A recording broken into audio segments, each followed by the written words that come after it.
That breakfast might be a experience. I don't think so. I don't think it's a local idea.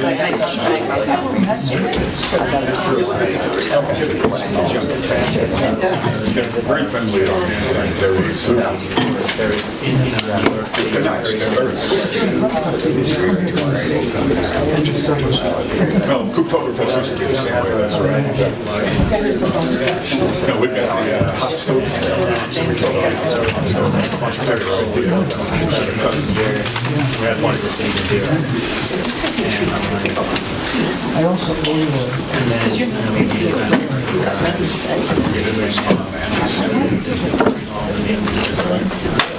saying they can't do it right now. Members? Fraser? Here. Kennedy? Here. Overacker? Here. Bliss? Here. Marietta? Here. McCarty? Wilbur? Here. Oliver? Here. Martini? Here. Lappin? Here. Basile? Here. Comfortably in, please rise and pledge. Pledge allegiance to the flag of the United States of America and to the republic for which it stands, one nation, under God, indivisible, with liberty and justice for all.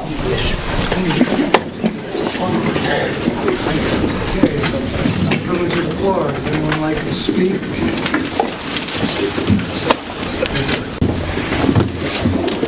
Good morning, everybody. My name is Fred Schneider, and I own the Landmark Inn right here in Cooperstown on Chestnut Street.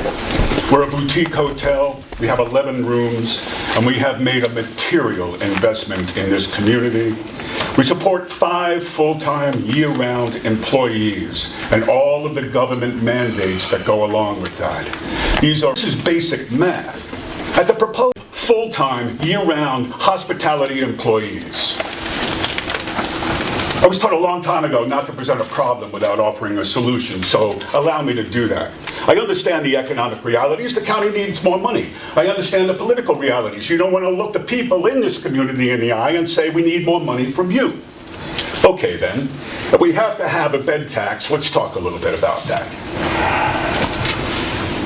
Without distorting the marketplace or offering margin-pressuring infrastructure subsidies to low-priced accommodations, hotels.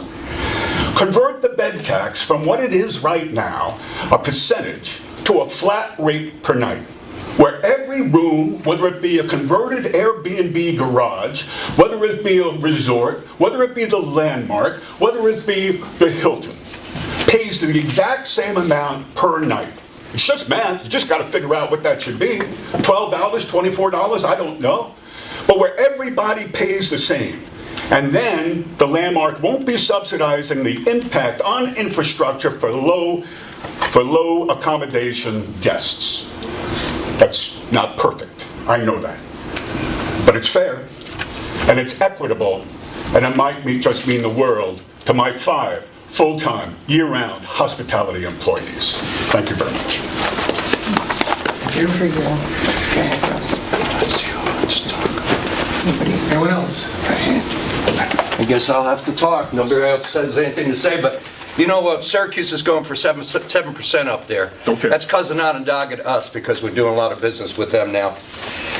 And on to other things. Compliance officer in Madison County needed. It's going to be in the office of county administrator. So here goes this, new administrator job, a compliance officer. Historically, who was our compliance officer, and what does a compliance officer do in a county? From what I can figure, compliance officer, first and foremost, would be someone that needs to know ethics. Ethics are part of our law. It's something that our new legislators need to be made aware of. I want to know what happened this year to our disclosures that we're supposed to do every year. Did you get sworn in yet, Representative Overacker? I don't mean to be disrespectful, but I missed it. And, Yes, I did. Yes, and towards your future goals, good luck. Good luck. I was really concerned about the Skeneva School. I was a school worker there for some time under Ed Schultes, and felt very much a fondness to that area and to the people there, and to see these students that are out there and they're like unwanted.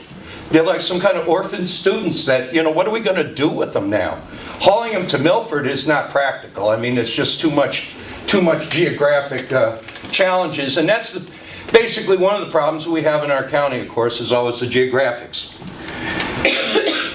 Now, switch gears, back to Maria. You did the wrong thing. When my children were being raised, if they had taken something from Walmart, and I went out in the car and found that they had taken something, I'd have marched them back in and made them give it back. This county needs to learn the basic ethics involved here. New York State is one of 12 states that allow for the taking of equity after the property is sold. I don't know if you're aware of that. It's mostly a Northeast phenomenon, as I understand it. This is wrong. It's constitutionally wrong. Otsego County should use home rule and not wipe out a person like Maria Jello. You not only wiped her out financially, you wiped her out mentally, and it is major bullying. That's what's gone on in this workplace. Maria's just like me. We're 67 years old. We don't need this kind of nonsense, and she doesn't need to be made homeless at this point in her life. Do some looking back. You just returned 55 acres down to Milford. For what reason, I don't know. But returning her property and her home is the right reason to go forward. And one more thing. You want to make money? Make a decent parking lot out here. Let's get some more spaces. Do it quick before the summer. You get 20 bucks a pop for parking them. Be well. And look, I left some extra time for when I went over last time. Thank you. Thank you. Anyone else? Thank you. Morning, everyone. My name is Maria Ajello, and I am the subject of this house. I was property 53. I didn't have a face, I didn't have a name, but I did have homelessness and another employee purchasing my home. Now, I don't know how everybody feels about employees getting in on the goods, but when I worked in New Jersey, I'm not a native here, as I'm going to expound later, you could not enjoy anything that the public had through our employer. Like contests, reduction in cost of an item. You'd be fired. I work for the county, and I love my job. I love being able to give someone a moment of hope, to direct them to where they can find assistance. I found nothing here, nothing, except bullying and being told, well, I don't want to use that word because I really hate this word. Let's say, it's too bad you're in your position. And I begged that treasurer to take my money. I came with it in hand. Delvin LLC, whoever they are, got their property returned to 55 acres. Why? They didn't want the cost of litigation. Why?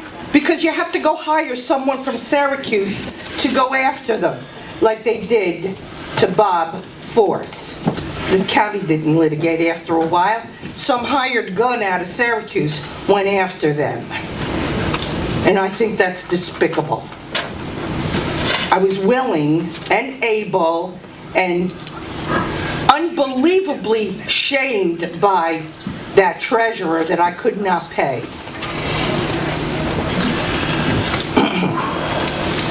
Now, here's something else, and I hope I'm wrong. I really, really hope I'm wrong. There's a letter to the Freeman's Journal about the Second Amendment sanctuary here in this county. I haven't read it all, so I will not comment. But I am not a native here, and I hope that doesn't mean that I have no say. There's several board members that were not native here. Does that mean they're not allowed to run for election here? Is that not pejorative? Is that not discriminatory? Now I ask you to think hard about what we say about the citizens that live here. Oh, and sir, I was told, the county needs your money. You're out of luck. I'm taking you home. Thank you. Thank you. We'll put Anyone it else? upstairs.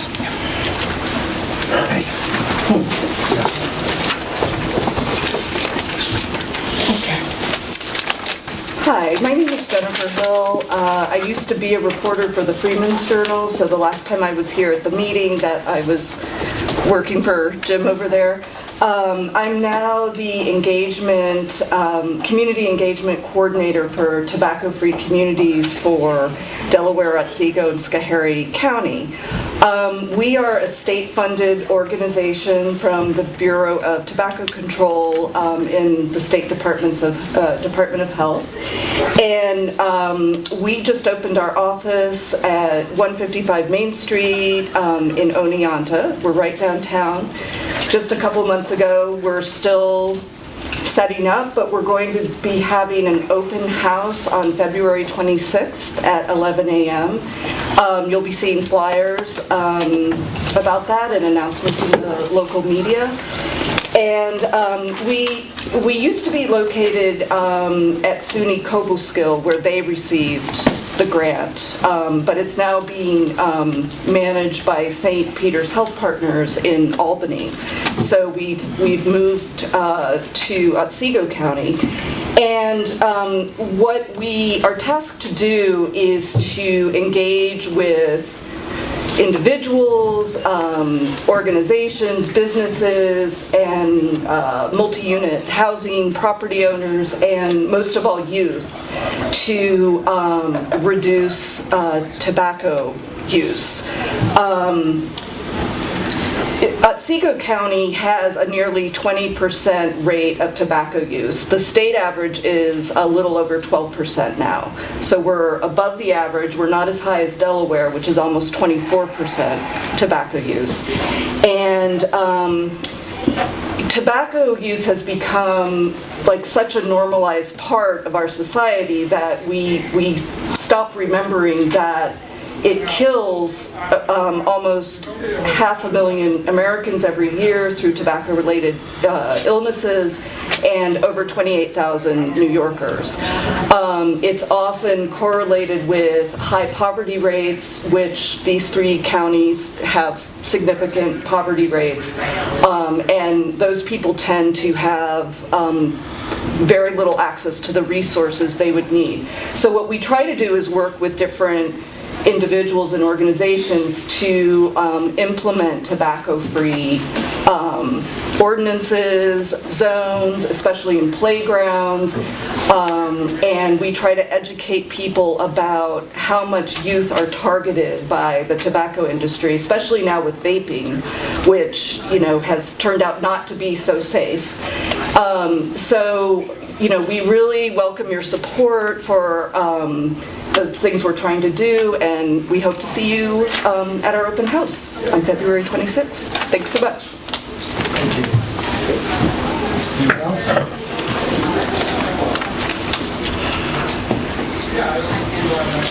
Okay. Once again. Minutes of the January 2nd meeting have been available for review.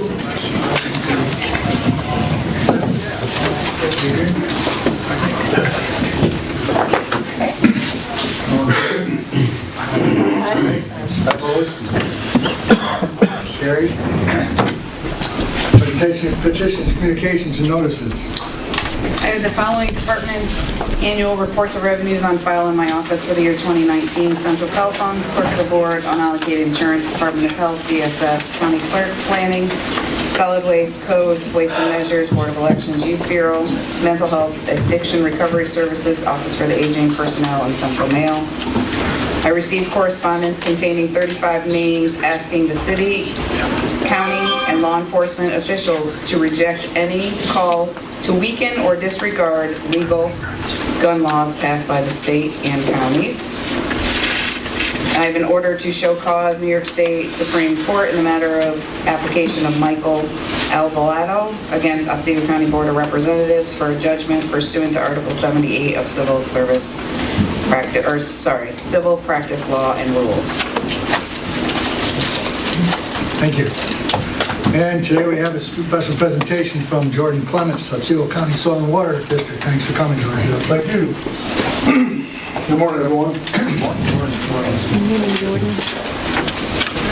thank you very much. Appreciate it. Very important part of my presentation. All right, folks, so for some of your new faces, I guess you sat in and seen me present. I think this is very important because, I definitely want to keep in your mind that we're not just a line item in the budget, that we serve the constituents that you serve, just in a little different way. But we do work with everybody and anybody within Otsego County.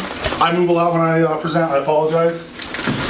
So basically we have our mission statement. Of course, the staff of Otsego County Soil and Water works with landowners, land managers, local government agencies, and other local entities addressing a broad spectrum of resource concerns, erosion control, flood prevention, flood mitigation, non-point source, forestry, something new in the last couple of years with forestry, but I think we've done some great things there.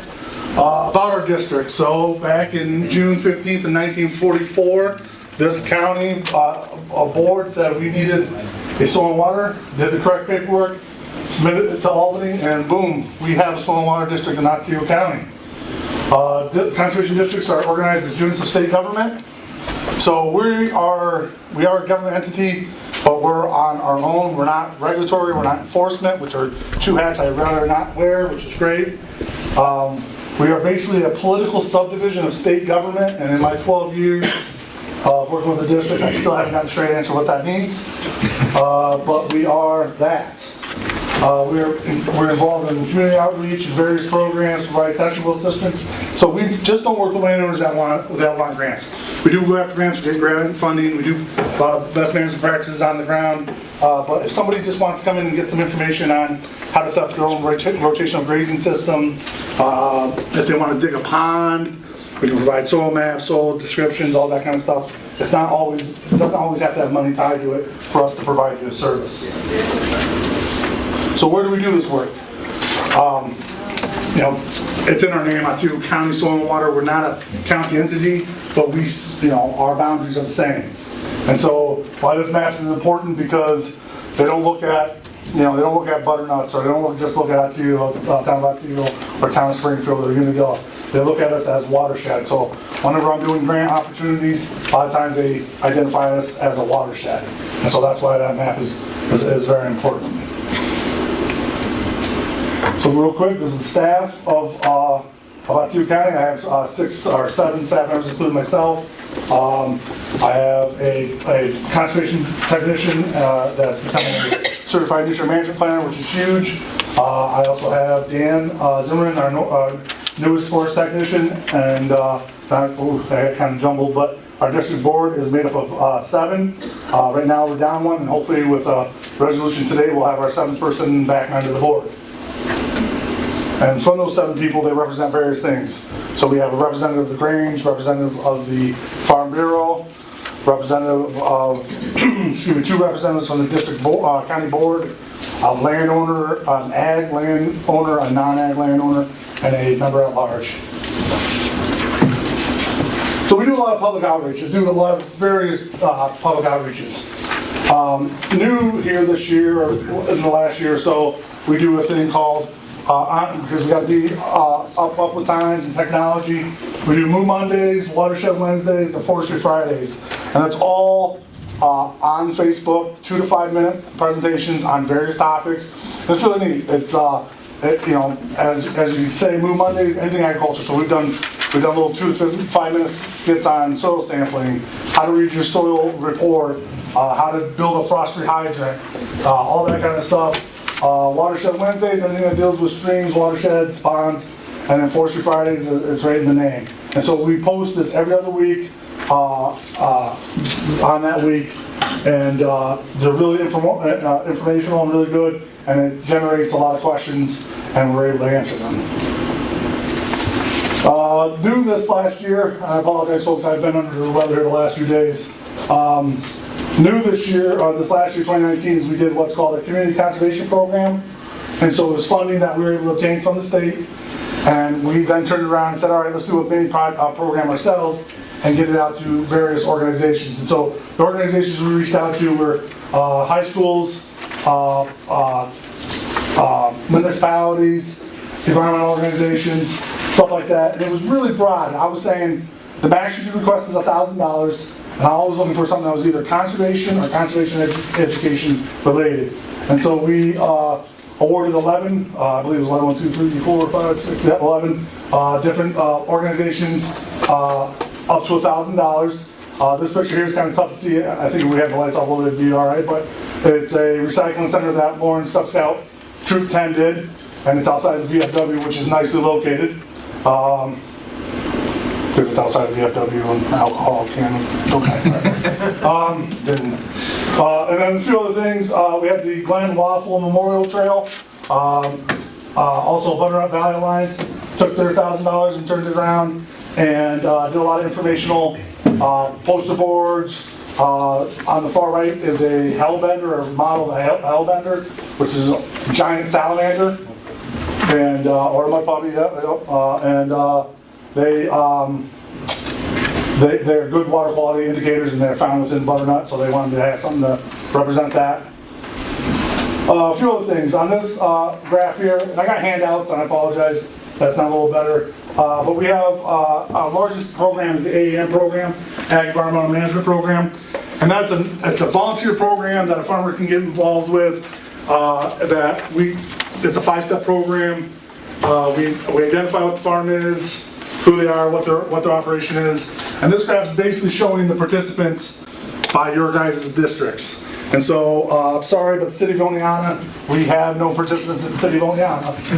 But you can see it varies with Mr. Wilbur's district having commanding lead there. But basically, that's roughly what the participation is throughout your districts. So our AAM program is a state-funded program that is a planning program.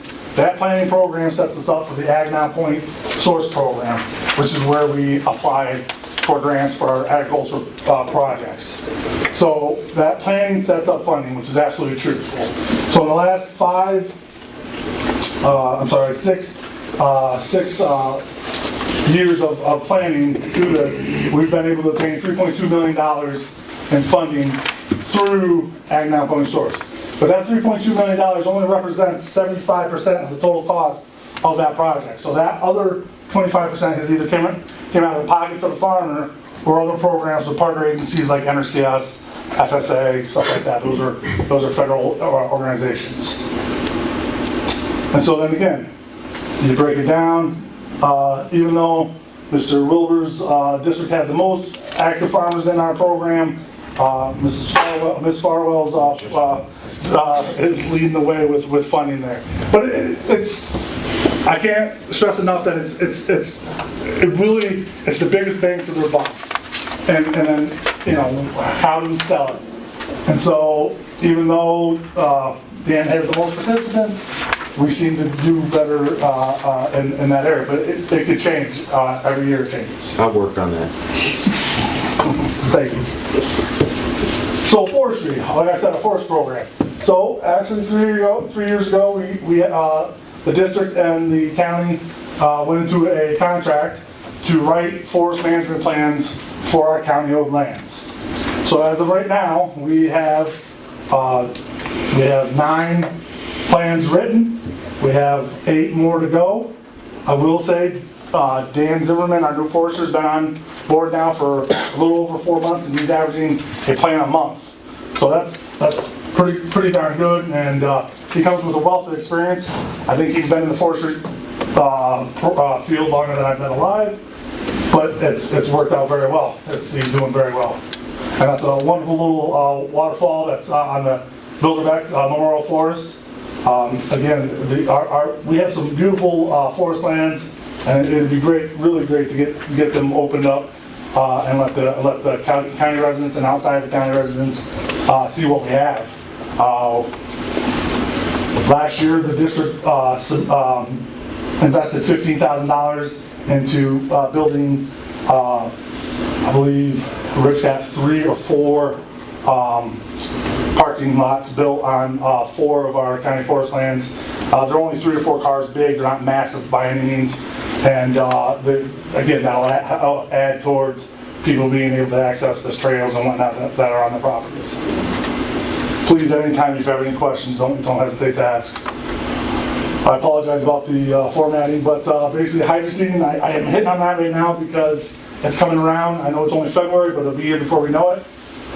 Please go back to your town board meetings and emphasize our towns being able to use our hydroseeder. I have a grant that pays for the materials. That's the mulch, that's the fertilizer, that's the seeds. We have the hydroseeder on a trailer. Every highway department has a 1-ton truck with a pintle hitch. Come, I'll train them.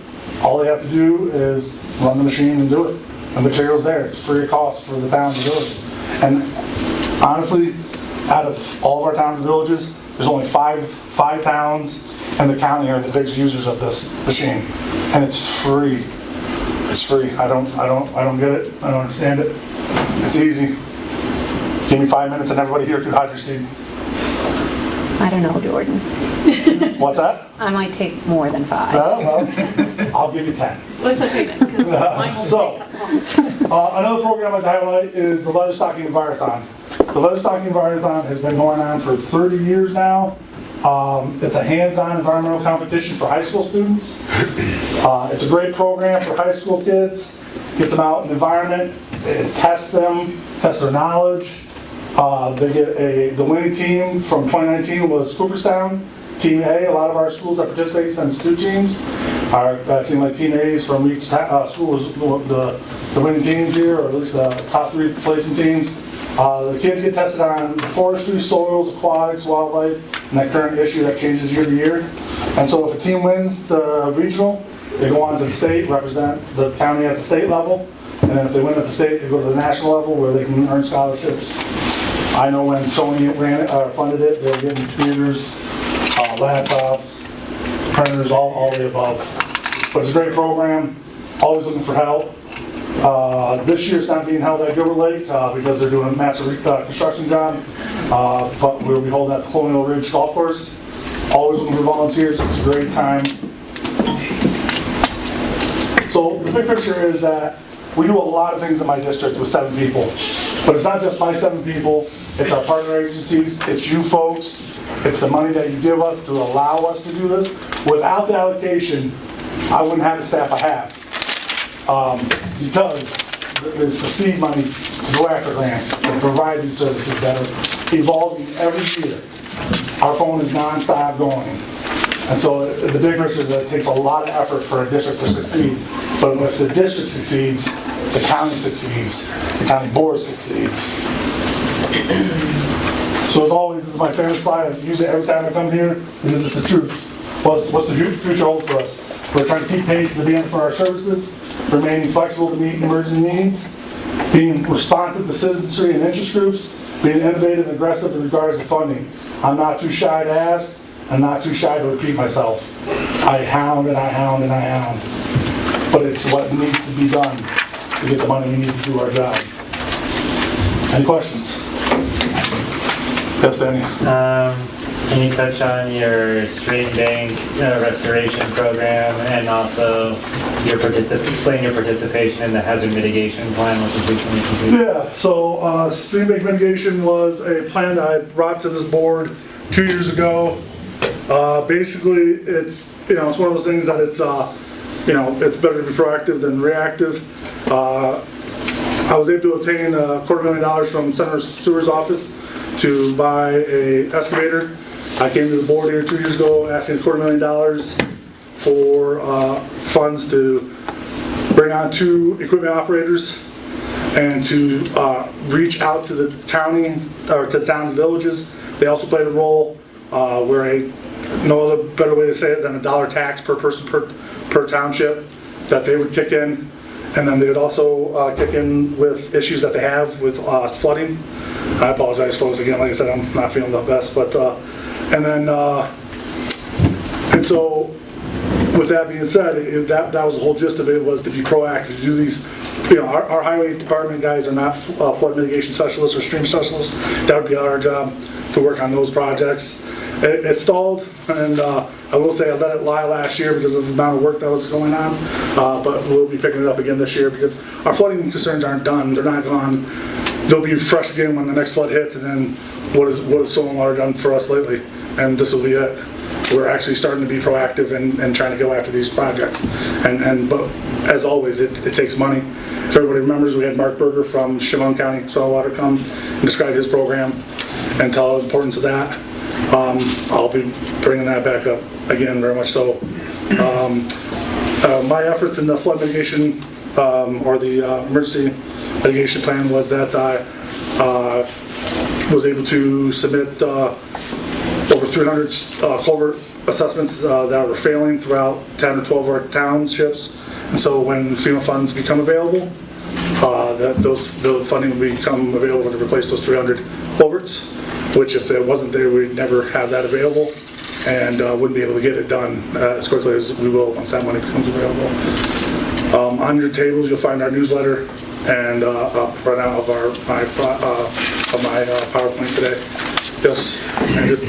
Jordan, what's the status of your building expansion or?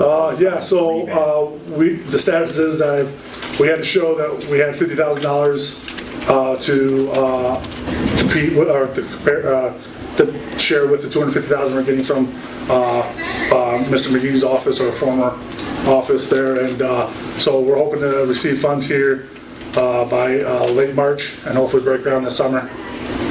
So there was definitely a lot of hoops to jump through. Yeah. So, can you, for the new board members' sake, can you touch on your agency's funding for operation? I know that a lot of your grant funding is passed through. Yeah.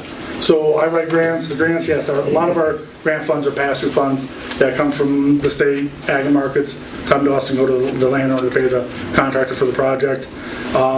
We have performance measures that we get funding from the state, but there's requirements that we have to meet to hit those funding sources. So those are 3 times a week. Yep. If you're not following Otsego County Soil and Water on Facebook, you should, because they're really great little videos that his office is putting out. It's just staying with the technology, staying up with technology and time. People would rather sit there and listen for 2 to 5 minutes than read something for 5 minutes. So. Thank you for doing that. Yep. Oh, Jordan, could you just repeat your part about your community grants? I know you started off your presentation with the recycling unit, just so that people can share that with their town boards. Yep, I apologize. I just worth a underscore. Yeah. So Lawrence, Cub Scout Troop 10 did a recycling center. Glen Waffle Memorial Trail, I believe, is down in Morris. The Indian Run kiosk is a kiosk that actually Joe, the former forester, built up on the Indian Run. Go ahead. Just wanted to say, this is an opportunity that exists again for this year. Oh, yeah. That was I apologize. I thought you wanted to hold. Yes, we're running again this year. It was a successful program. We'll be making it available, we'll probably sending letters out by the end of this month and not beginning of March to all the towns, all the school districts, the different organizations like Land Trust, Otsego County Conservation Association. Everybody in that in that realm will receive a letter from us again, reminding them that this is available again. Again, it's not a lot of money; it's $1,000, but it's something that they wouldn't do well in a competitive grant situation for other big grant monies. Any other questions? Again, I apologize, folks. I'm not feeling the best and hope to feel better. That's great. Well, thank you for coming, and thanks for, especially since you're not feeling well. Thank you. You haven't been to China, have you? No. Pete, we should ask you that question.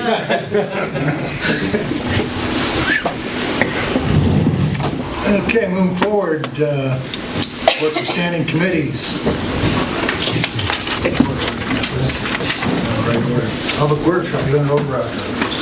Thank you, Mr. Chairman, and I guess before I start my report, I would like to congratulate Chairman Bliss and Vice Vice Chair Kennedy for their being elected to your positions. Welcome new legislators. Old legislators, I'll talk to you guys later. So anyway, you're as important as any of them. Public Works, our next meeting will be February 20th at 1 p.m. on the second floor conference room. So under Highway, it's been an interesting winter so far. And I mean by interesting because even though we really haven't had in the people's minds some major storms, there's still just enough precipitation, i.e. light snow, rain, and ice, that our crews have been out salting and sanding to keep the roads acceptable.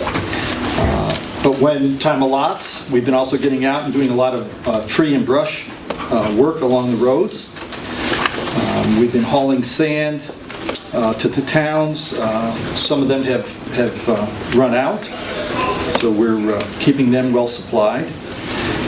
We've installed some stream bank protection in Unadilla, and we've also received some bric-a-brac, I guess is the term that we use, that we are stockpiling in Oneonta. We got it for nothing, which was a godsend to the highway department to just come take it and haul it back, and we'll be using that in the springtime to also do some stream bank fortifications. We've had some minor water issues, but nothing too extravagant, and it's been a fairly open winter, like we said, but we've been out, many times up on the road, up on the tops of the mountains and stuff with the preset.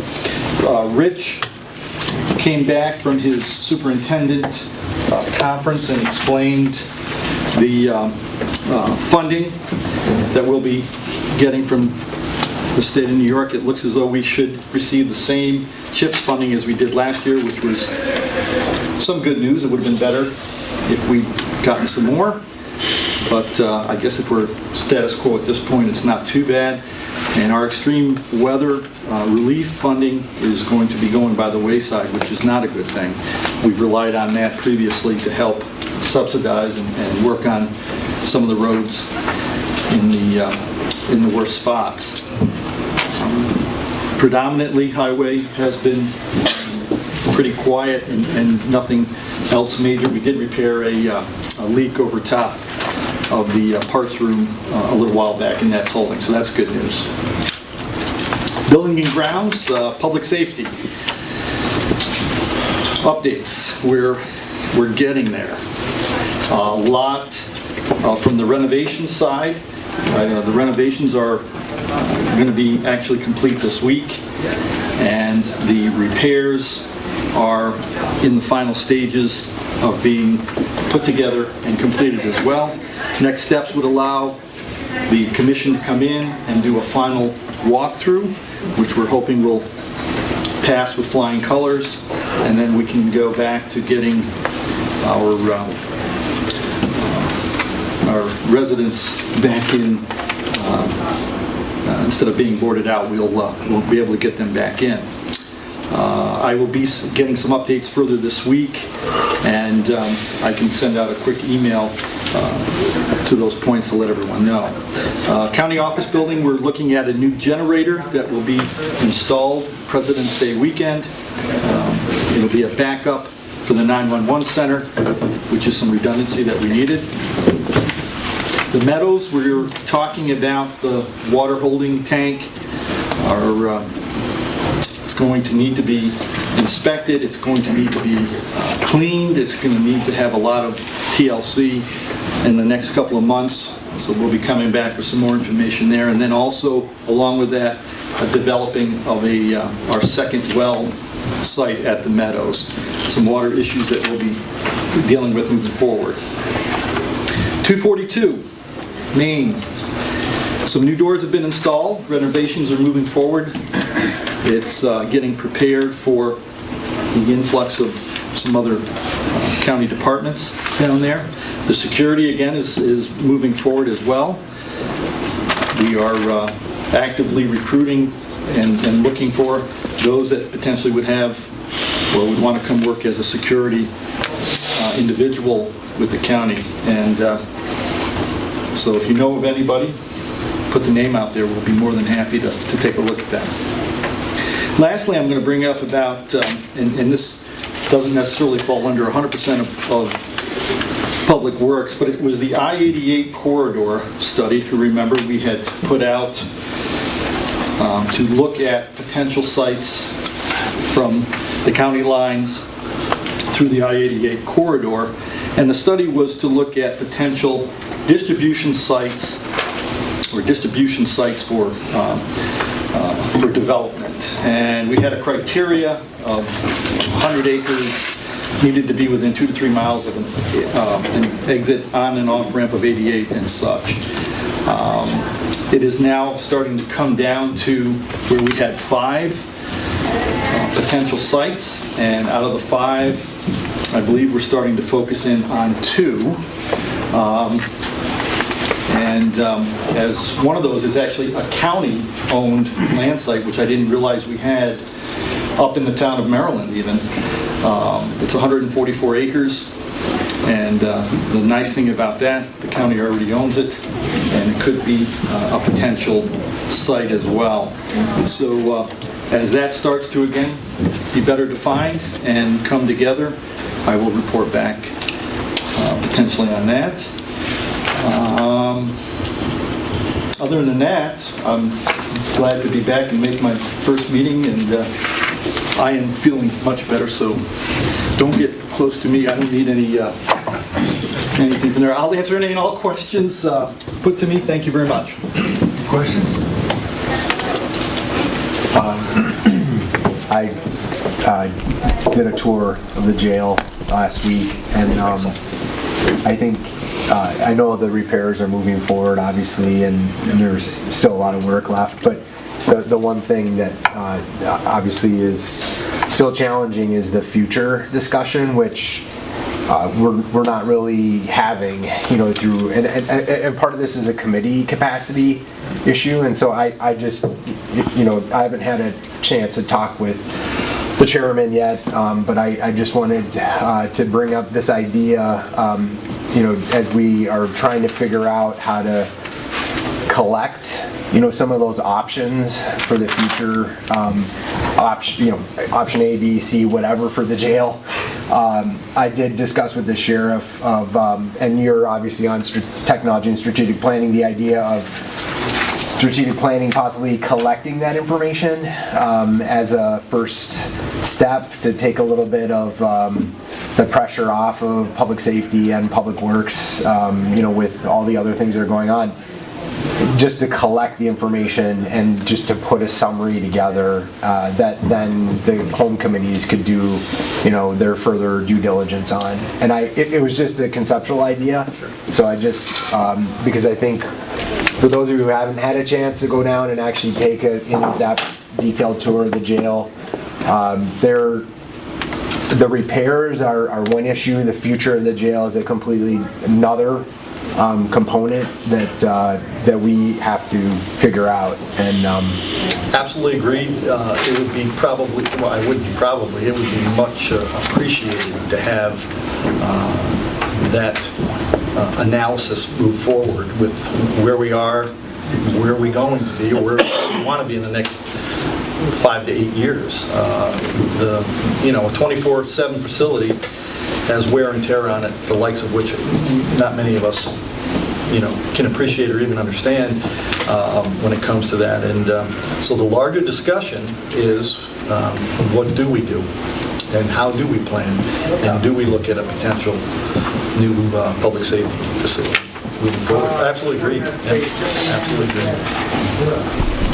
One wild card in this is the bail reform that will could have a significant impact on requirements. Right. And you're absolutely right, Dan.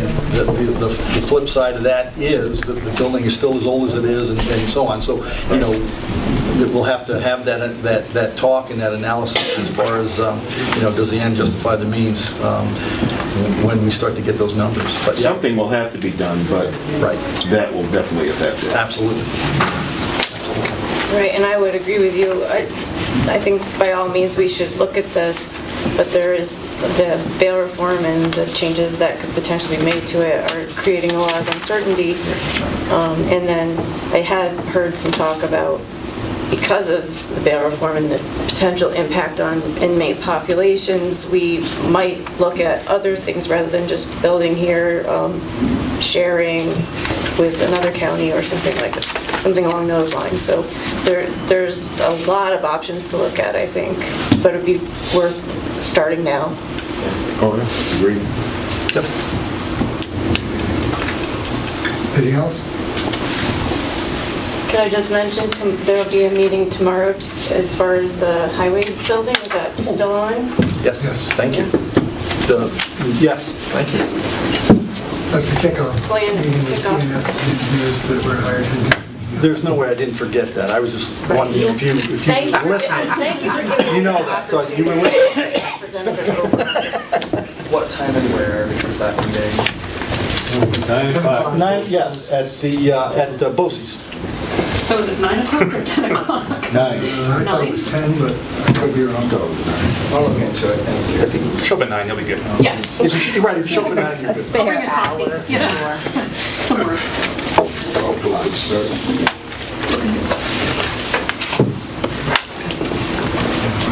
guess I have one last Yeah, thing. I got it as 10 o'clock as well. I do have just one last question. Has a date been set for when our inmate population might return? It all hinges on the inspection from the commission. Okay.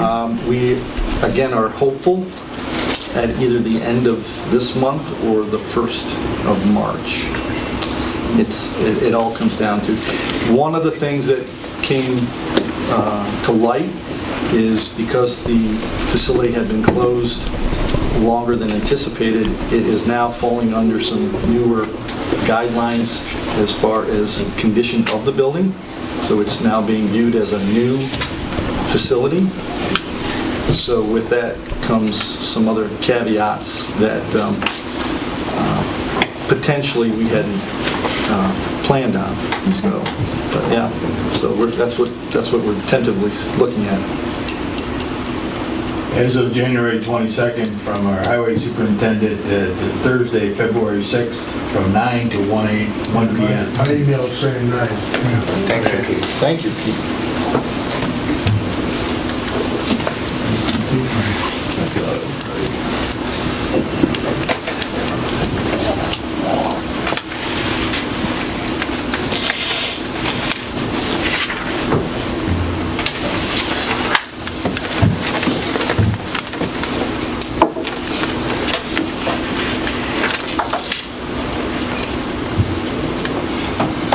Okay, any other questions? Hearing none, IGA, Representative Kennedy. Thank you, Chairman Lewis. We met on January 7th at 9, and we opened our meeting with a discussion of the Southern Tier 8 projects, and we were asked to help prioritize. There were 2 different proposals that we could put forward to that Southern Tier 8 to look into, and we did finally agree on one, and I don't have the details of it with me, but we did choose the proposal number 1 with the idea that that would prioritize, that would be the one we would prioritize. Jody Zagorewski from Otsego Now contributed to the discussion, and we were able to make that decision.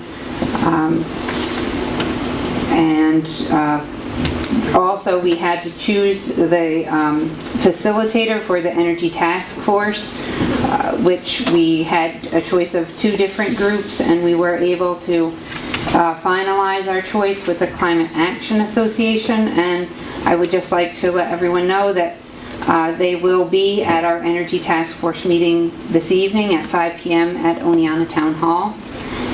They're just going to give a broad introduction and a general timeline and identify some goals that they will be helping us meet as we head along into writing the energy plan for the county. We do need to have a new county board member for the Southern Tier 8 board, so if anyone has a particularly interest in sitting on that board, it would be great if you could let the chairman know, and we'll see about having that vacancy be filled. We are purchasing on-demand printers through the Board of Elections through a grant. Online application for the county website is available for the community events grant. This is the many years now the county has been using $50,000 from the occupancy tax dollars to fund many community and tourism-based projects and events. That application is open until February 29th.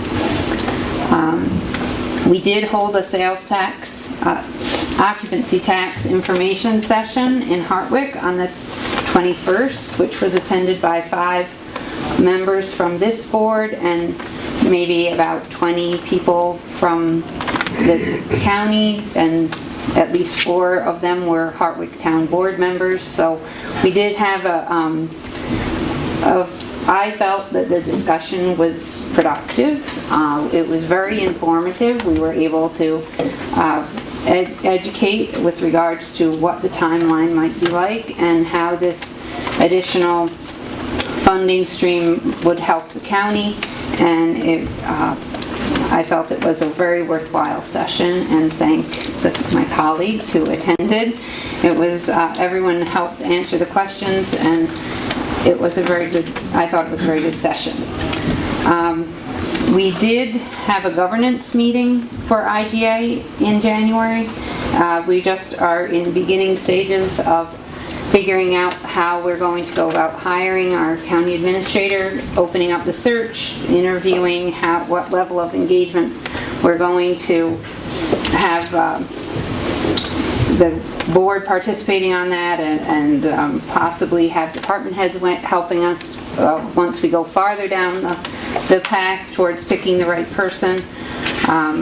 So we are still in the beginning stages of that. Our next regular meeting is the 11th at 9, and our next governance meeting is the 25th at 9.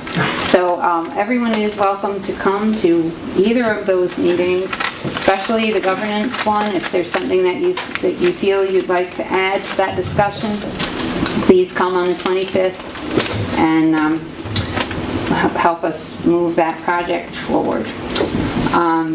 I did attend, and this seems like a good place to put this in here, the DMCOC January meeting. We meet as a board every other month, and this is the tourism promotion agency for the county. We welcomed 6 new people to the board at the January meeting. 3 of them were replacing 3 whose terms had expired, and 3 of them were new people from Schoharie as we continue down that new pathway of the partnership with Schoharie County, which interestingly enough does put the total operating budget of the organization over $1 million. I know a lot of people ask how much money does the county contribute to that. Well, the budget shows Otsego County contributing $601,982 to the operating expense. That money will spend on Otsego programming. We also have $127,000 from our partner program and $63,129 from the I Love New York program. So all of the Otsego money gets spent for Otsego, and then Schoharie is contributing $150,000, and that will be spent for Schoharie. We are opening a partner program in Schoharie. It will be built from the ground up, with a goal of hoping to get $26,000 as in partner income. And I have no doubt that the staff that we have on board will be able to sell $26,000 worth of partnerships in Schoharie. They're very good at what they do. And there is a tremendous benefit to the businesses who belong. And the partner program in Otsego has done nothing but expand. So I have no doubt that that number will be achieved. They also get $63,129 from I Love New York. So So it's a combined operating budget of $1,031,240. So, and the bottom line impact that they shared with us is that tourism, by having the occupancy tax, the increased amount of sales tax that our visitors bring to us, it has an impact of $1,200 per household in Otsego County. So I feel that that is a significant contribution. We value that. Statewide, that impact is $900. So we're above average on the tourism impact. And one last note that they did win an Instagram award. The This Is Cooperstown website did win an Instagram award as a top 25 destination. So I feel it's a tribute to their professionalism that we're doing so well in the tourism industry. It's good for our county. And any questions, Dan? Do you feel that DMCOC has the capacity to take on Schoharie County at this time? Oh, yes, they did. And we already have added the staff that will increase, that will be needed to do that. They restructured their organization and added a person. So, due to the combined overhead. Excellent, thank you. Do we know what the next steps on the occupancy question are, tax question? I did not see it in the agenda today, so I'm assuming that we will be talking about it at the IGA meeting on the 11th. Maybe this is more a question for Ellen. My understanding of the occupancy tax is it was suspended, so it doesn't have to be in the resolution, right? We would just bring it back up from the floor. Correct. So it wouldn't be in the resolution. Oh, okay. So any of us could bring it up from the floor today for a vote. Right, someone would have to move it from the table, and then a majority of the board would have to vote on that to bring it up for consideration, and then you'd vote on the substance of it. Oh, okay. And I'm just recalling from our last discussion, is it my understanding if we don't bring it up today, is there an issue with the suspension? Because I think you had said that you can only suspend for so long. We would have to do it by either today or in March. 2 meetings? Yeah, it's two meetings. So if there's anyone...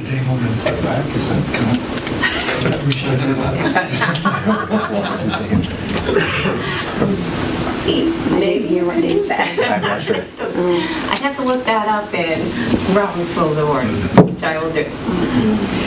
Any other questions? Okay, thank you, Representative Kennedy. Human Services, Representative Martin. Thank you, Chairman Bliss. I will take a page from Representative Oberreicher's book and say that the next meeting will be on Monday, February 10th at 1:30 in the DSS conference room, which is in the Meadows office complex. I'm going to refer you to the minutes, and I'm just going to hit the highlights on what we talked about. Since it was the first meeting of the year, we were dealing with a lot of contracts. So we recontracted with Opportunities for Otsego for their Building Healthy Families program. Contracted with the Otsego County Health Department for one part-time public health nurse, and that uses CAPTA grant funding.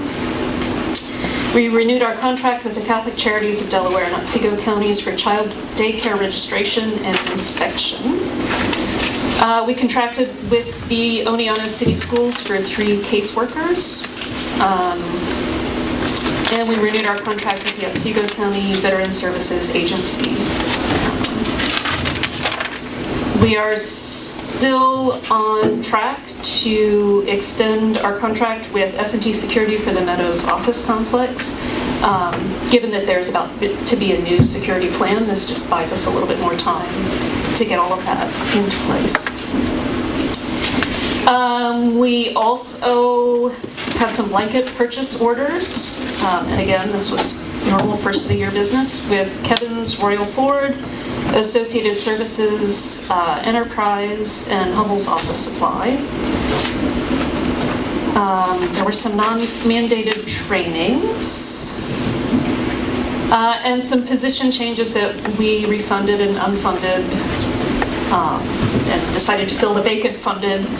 The one that I'd like to call your attention to is, you'll see that there are 2 directors of income maintenance listed. There's a position number 1 and position number 2. The current director of income maintenance is retiring, so we have 2 positions that we have, but one is only going to be a, 7-week position just to train the new director of income maintenance because it's such a large job and is going to require some significant training. We are still talking about the department's responsibility for indigent burials and working with members of the H&E committee. Just to bring it to your attention, and this is on a state level that likely will have trickle-down effects on the county. New York State is currently facing a $6 billion, and that's billion with a B, dollar budget gap, which is largely being attributed to Medicaid costs.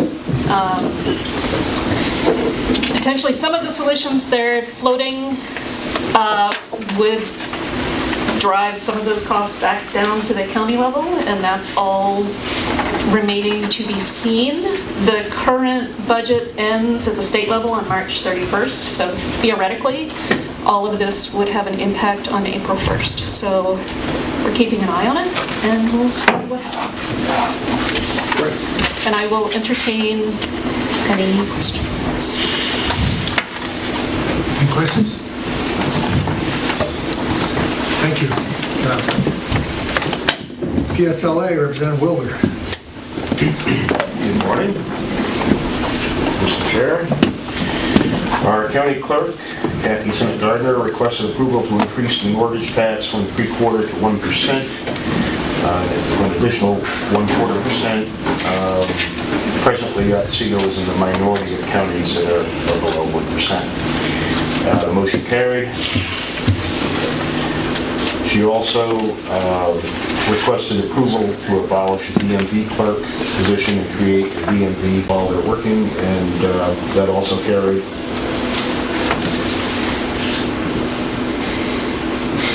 She also requested that the reimbursement for past council at first arraignment, the CAFA expenses through distribution number 6, was signed off by the county and sent back to Albany for processing, so she'll be hearing on that.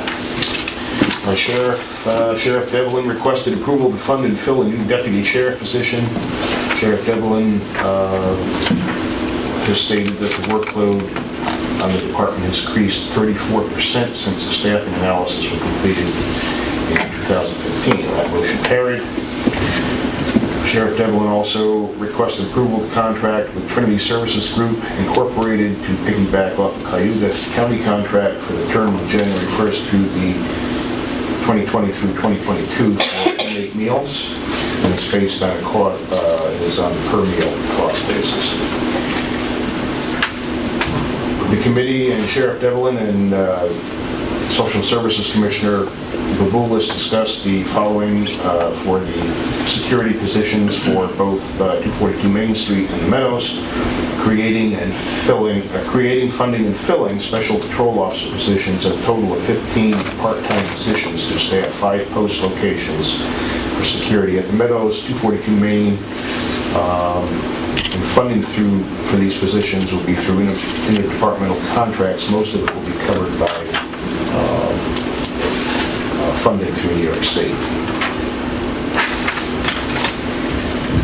Sheriff Devlin requested approval to purchase portable radios off the New York State contract in the amount not to exceed $38,000. This is for the compliant with the new secure radio system. Jumping forward a little bit, I requested Director O'Brien from 911. I requested to see if he had some funds that could help cover that, and he was able to come up with funds, so I'll discuss that a little later. And the sheriff also requested approval to purchase car seats for the Stop DWI program, which is an annual program. That carried. Under probation, Dan Naughton, our Director of Probation, requested approval to fill at Probation Officer 2. That motion carried. He also requested approval to extend the contract with Alternatives to Incarceration for an additional year. That also carried. The Child Advocacy Center, Denise Oliver requested approval to pay a re-accreditation fee to the National Children's Alliance. That motion carried. Denise Oliver also requested approval for 3 multidisciplinary team members to attend National Child Advocacy Forensic Interview Training. That's covered under funds from the outside as well. She also requested approval for 4 additional members to attend the 36th International Symposium on Child Abuse. That also was approved. Under 911 Communications, Mr. O'Brien requested to approve numerous budgeted radio equipment and service agreements. That all passed under a consent agenda.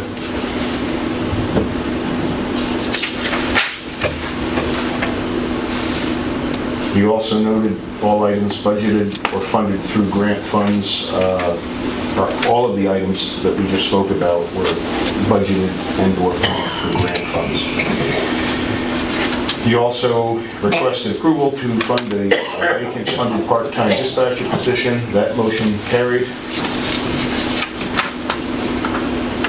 Moving into codes, Mr. Gentile, the director, distributed copies of the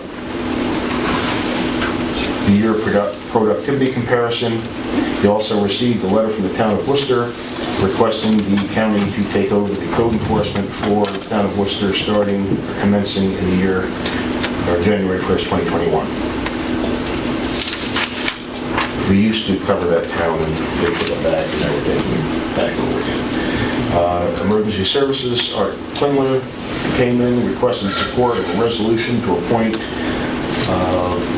the 2020 EMS Advisory Council. That all passed. That was approved. He requested a blanket purchase order to purchase American Heart Association CPR cards and materials for training for the 2020 year. And with that, I'll take any questions. Oh, by the way, our next meeting is February 19th, 1 o'clock in Congress. Any questions? I had one quick, funding for the sheriff's officers, the security for 242.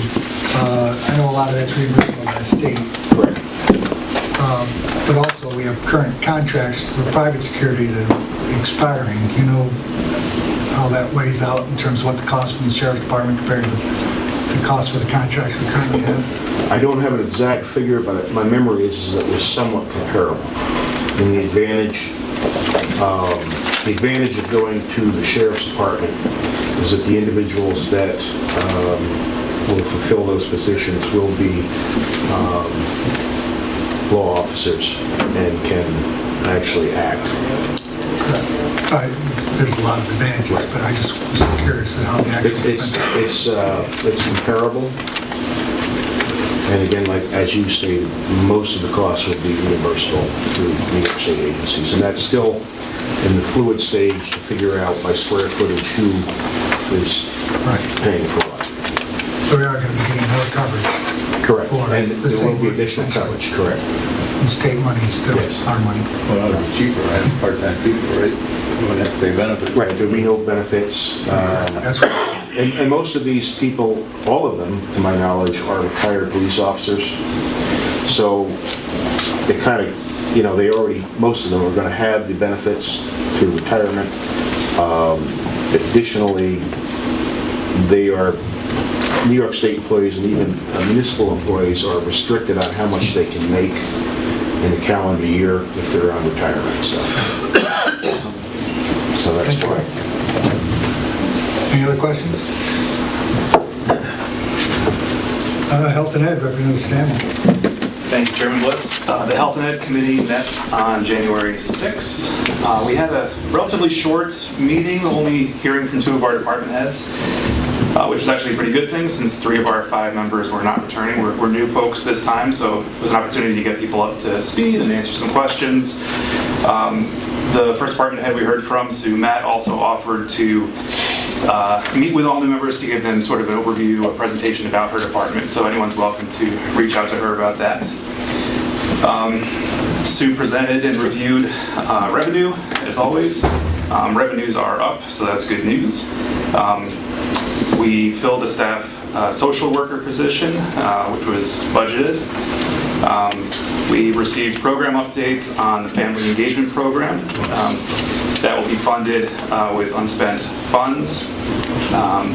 Sue also reported that her department is working with 12 Pueblo County schools and BOCES on training educators about topics related to compassion fatigue and trauma in schools, so more of the mental health counseling. Sue also said that she is planning to reevaluate the mental health, addiction treatment, and transitional services that have been in the jail and figure out how we're moving forward with those. We heard from Heidi Bond, Department of Health, gave updates related to rabies vaccinations for the 2020 year. We talked about the Living Healthier Expo, which is going into, I believe, the third annual installment. So that'll be the first weekend in April, and I'm sure I'll talk about that next month as well. Reminder to all to get a flu shot. So February is still very, very high prevalence of flu, so be on the lookout. Heidi requested our payment of dues to associations. We approved that. We approved blanket purchase orders of vaccines. That was passed as well. Some training requests were approved. We extended or continued a contract for preschool program billing and Medicaid and state claim technical support for the year. That was approved as well. And we approved a large annual contract related to preschool programming. That's 50% tuition, 50% contracted services. That was approved, that was budgeted as well. We also discussed the possibility of, with Heidi, of how to better coordinate with the coroner's system moving forward and different options, looking at different ways the counties structure the Department of Health in their interactions with the coroner system. That was about it. We touched a bit on Cornell Cooperative, and you'll see that there are 2 resolutions in the packet today. One was one that Don brought forward. I think we did a similar one last year requesting greater state aid for Cornell Cooperative. And then the other resolution is for our annual support of Cornell Cooperative, which was budgeted and approved in December, so we need to approve the contract. Happy to answer any questions. Oh, sorry, we meet February 10th, Monday at 9 a.m. That's at the Meadows, correct? Correct, yeah. Any questions from the chair? Okay, thank you. Sweck, Representative McCarty. Thank you, Mr. Chairman. We met on January 15th. Meadows. Karen requested approval to sign an annual support agreement with Otsego County Soil and Water Conservation District in the amount of $173,250. That's resolution number 82.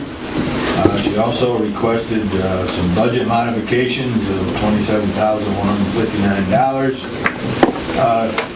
Jordan gave his report. You heard most of that. I don't remember if he mentioned it, but there's a lobby day in Albany on 3rd and 4th of March, and legislators are invited to attend. And I don't recall if he mentioned the tree and shrub program orders are due April 1st and pick up on the 24th. Karen gave the solid waste reports for the month of December. We collected 2,684 tons of waste, down about 216 ton. We had a credit of $1,293. Recycling for the month of December, we had 342 tons collected in December at an average cost of $153 per ton. The total bill for the month of December was $52,651, and that included labor for the help. In December, we collected 128 mattresses. Total for the year was 2,313 mattresses. That was up from last year of 331 mattresses, so mattress collection is booming.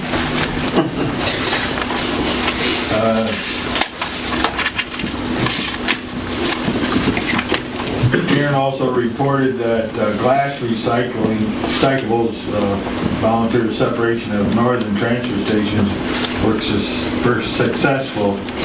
We took the load to Andela Products last month, so we got some weight out of the recyclables, but hopefully that keeps going.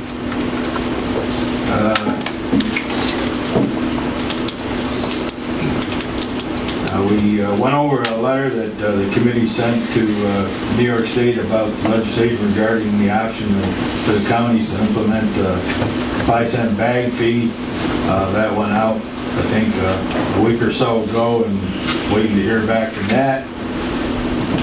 Karen also discussed the recently allocated funding for New York State Census Outreach Program, including but not limited to the funding will be likely come in the form of reimbursement to cover cost of program refreshments or advertising. Karen also reported that the CFA application to fund the connection from the Montgomery County landfill to the wastewater treatment plant so we could save some money from having to haul the leachate up was unsuccessful, so that doesn't seem to be happening at this point. Karen also, prior to the meeting, she emailed a media release from the New York State Steward Council regarding the new law that creates a statewide paint recycling program set to take effect in 2021. This will include a drop-off location throughout the state for consumers to recycle their unwanted paint stains and varnishes. So we're keeping track of that. She also reported that 5 schools are participating in this year's film plastic recycling challenge, and the winner will be announced on Earth Day. She said we also, for next month, we're scheduling next month's Ag and Farmland Protection Board meeting at the same time as the Solid Waste Environmental Insurance Committee at the Meta to facilitate and review the petition to add land to the existing certified ag district. And that's where we meet again on February 19th at 9 a.m. at the Meta. Any questions? Chair. Yes, sir. I got a couple related to the 5-cent bag question. You may or may not be able to answer. I don't know. So the first one is, this is March 1st that's coming up, right? The deadline, so do we need to vote for that or not? It doesn't matter if we vote. If we don't vote, then there's just no fee? Well, if we don't vote, there's no fee. Yeah. Right. So we don't have to come down one way or the other in a vote. And we tried to get answers by phone, and that didn't seem to work, so we sent a letter, and we don't really know if we're going to get answers from that. If I could add something, so NISAC sent out 2 days ago a frequently asked questions sheet, and I think that the state just finalized their regulations, and I would encourage everybody to read it because some things changed in the last month. So before SWEC was studying this, they were proposing that the plastic bag ban was only going to take effect to stores greater than 10,000 or chain stores, 10,000 square feet, I'm sorry. Larger than 10,000 square feet or chain stores. It turns out that the new regulations say anybody collecting sales tax. So that's a big change. That was finalized in the regs. And there are a bunch of other questions, but to get to your question, we could at any time decide to impose a fee. our deadline isn't by March 1st. But if we do nothing on March 1st, there will be no fee. And stores can charge a fee if they'd like, and I had recently heard that Wegmans is charging a fee and giving it to area food banks, and I believe Hannaford is going to be doing the same. I think Price Chopper too. That was going to be my second. Yeah, wait a minute, if we vote to enact this and they collect that fee, they don't have the right to give it to, if they're doing it. No, that would be Yeah, just that would be on Well, their. that's enacted. Okay. Thanks.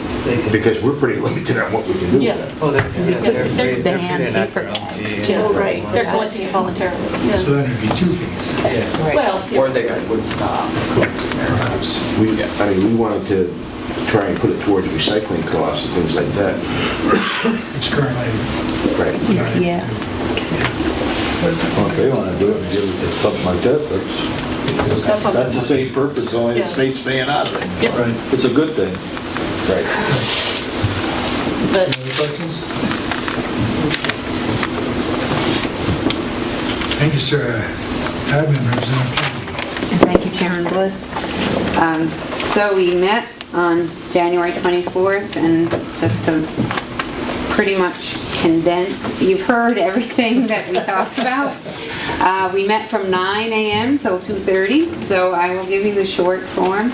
Many of these topics came to their committees, and then for the purpose of, getting the proper resolutions in place, and with regards to spending, they also come to admin. But it's a great place to sit and learn pretty much everything that's going on throughout the county. So we started with the public defender, and we discussed the distribution number 9 from the Office of Indigent Legal Services, which will cover a period from 1/1 of 19 through 12/31 of 21. This is a grant reimbursement for paralegal, and there are more grants coming. So as the public defender digs into what has been spent through some of these other programs and applies, we did discuss the vaccines from the Department of Health. And also, one of the things that we did was formalize the Strategic Planning and Technology Committee. Andrew, you can be very glad we finally have done this. And at the same time, we also formalized the negotiations and PRGS, and this is in resolution number 98 today, which we did pull because, is this the one that we did? Yeah, that needs to be voted on by a different percentage of our population. So just that they will now report to an official committee at the administration committee. The sheriff, we approved software and equipment. Highway, we've gone over all of that same consent agenda that was at Public Works, came to administration. Planning, we are going to be working our way through a $200,000 micro enterprise award, so that's something that we can share with our towns to have people, when the parameters of what we're looking for will become available, we'll share that.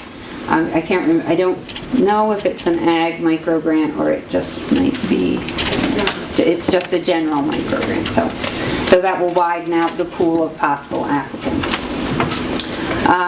Department of Social Services, as we heard, personnel, contracts, budget mods. The big concern with the Medicaid, and I just would like to mention that our department has been participating with NISAC on all of the reports that they've asked for substantiating data to say what would have things been like if we didn't have the Medicaid cap in place, what would have your costs, how would they have been higher, what percentage. Even her staff have done a terrific job turning this information around and getting it back up to NISAC. We have a NISAC board conference call on Friday afternoon at 3 that is a state budget update conference call. So this is really the biggest concern that the NISAC board discussed, besides whether or not we should have NISAC at the Desmonds. This was the other big topic at the board meeting, but this one was a much weightier topic. But it's a major concern for all of the counties. And the information and input that we provide to NISAC will help, I hope, to present a case for keeping some of the strategies in place that keep those costs from kind of expanding beyond our 2%. Incidentally, about the Desmond, I should just... So some of the board members think that the legislative conference should be more legislative and we should spend the time down in Albany with our legislators. And then there's other parts of the board that think that legislative conference is great at the Desmond because it has enough space and it's easy to park and everyone can come and be under one roof.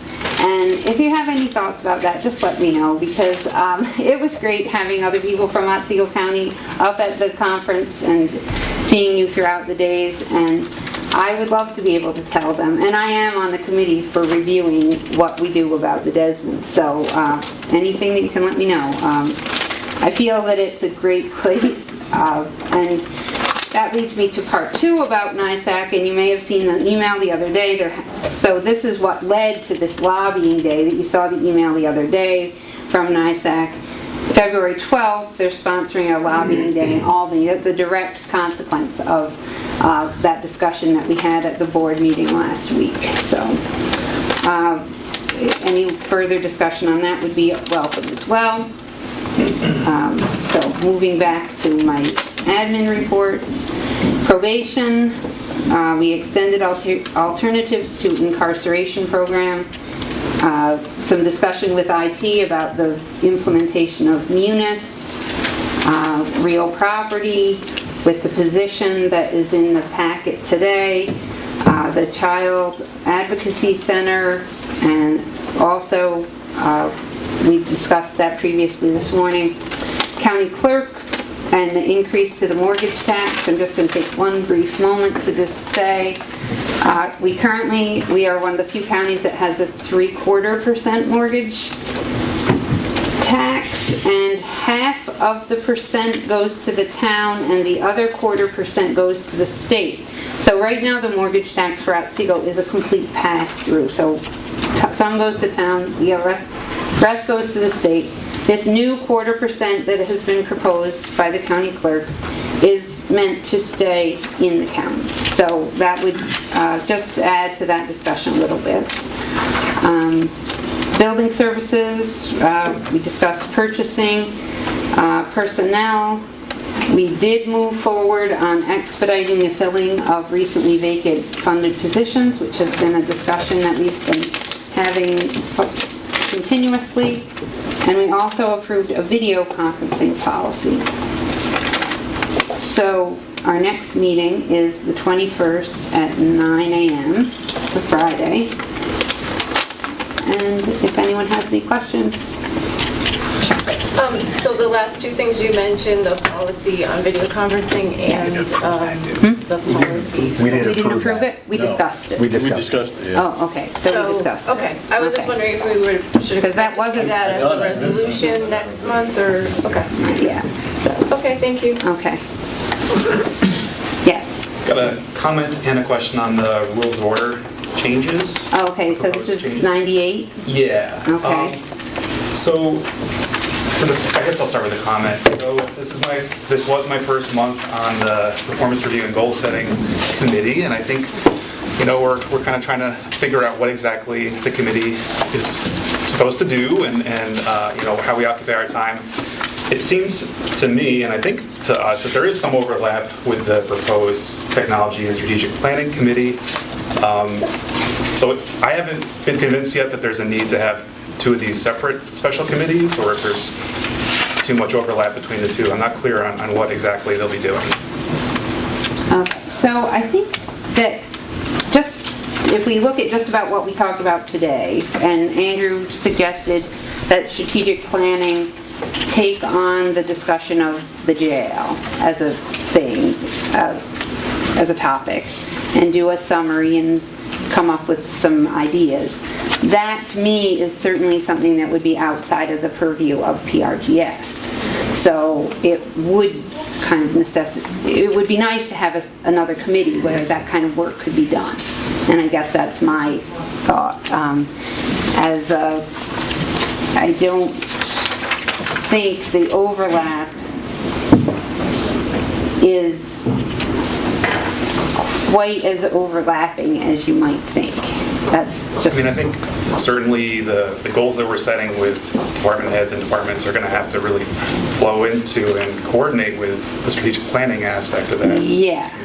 I feel like they're very synergistic committees, but that they could possibly coexist in separate worlds and kind of work on... But Andrew had a comment, and Michelle does as well, so... I would just say that I reviewed the resolution that changes the rules of order. I felt like the best thing we could do would be to support that for now and continue a sort of long-term discussion about what the role of the special committees is, especially in terms of the transition to a county administrator. I think maybe that at that point, that's the best time to reevaluate the situation we're in, and if it's possible to combine anything. So that's how I was thinking about it. Andrew, did you have any other? No, I mean, I do think that I agree with Michelle. I mean, but I think performance review and goal setting has, it's taken on a very specific role in terms of evaluating department heads, and that, I mean, that activity consumes that committee. And again, just a reminder for those who are on that committee, we still didn't finish the evaluations from 2019. So it's not a matter of, does that committee not have work to do? It can't even get the work done it was supposed to do, and it only does that activity once every other year. So let alone if we tried to evaluate our department heads every year, it would be nearly an impossible task. So, the idea, again, I guess I've been on that committee the longest, but that off year has always been, kind of revisiting how to better improve the evaluation process. Right, you came up with more of a strategy for the second time around. Yeah, with the filling in the sheets, and you kind of revamped the whole process, and it was much more helpful. And it has continued to kind of change. I don't know if that's a good thing or a bad thing. I mean, and I think as we look to this year and the development or kind of the change with the county administrator, and that there's no way that evaluation process is going to change like overnight in any way. So I think that committee will continue to play some kind of role in the evaluation process until we kind of work out how this transition will occur. So and I guess just strategic planning clearly is not geared towards evaluating those department heads, or at least that wasn't the charge focus. I'll just elaborate on it. I think goal setting is the confusing part because they're both talking about goals. And I agree with Andrew that the performance goal review committee is reviewing them if they're achieving those goals, whereas his committee is actually establishing them and setting the overall plan of the goals and the strategic plan of the county as a whole. And then your committee would evaluate how each individual department head is hitting those marks. Well, that makes sense. And perhaps, all these are up for review and change as time goes on and we see something might need to be tweaked, but maybe just the name itself, performance review and goal setting, performance review and goal achievement, or something like that, goals. Monitoring, whatever. Makes it clear. I also view that as, in my role as a department head, as a review of internally how my department is running, as far as staffing and training, restructuring, that kind of thing. Yeah. And if I could just add a little bit to Andrew Stamel's point. Like I said, I think the best thing for us to do today is to approve this, to approve the change to the rules of order. But if we were looking at effective use of time and the changing role that the county administrator will have in both of these cases, it might make sense in the future to merge them, not get rid of either component, but that one committee could handle it, both things. So it's just something to look at, and I could speak a little bit more about why I feel that way in my report. Any other questions? Sorry, I almost didn't do the second part of my question. So the other part is the underlined shall report to the administration committee is added on each of those, which I haven't reviewed the rules of order in a while, but I feel like the other committees, they're embodying themselves and they report to the whole board. This seems like it's being treated a little bit differently. That, Ellen could speak to that. She explained it to us. Yeah, actually that's correct. So the standing committees generally, they cover whatever the general topic is, and then they have department heads that report to them. The special committees in the past, you can do anything you want, but in the past they've been more on a topic. So there's not, you don't have department heads that report to those committees.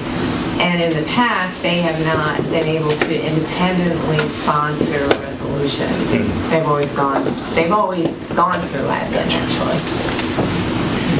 So it just formalizes the pathway for a potential resolution coming out of one of those committees. And actually, when you revised the rules of order last year, you put in the rule that applies to that. You said that the special committees have to state who they report to.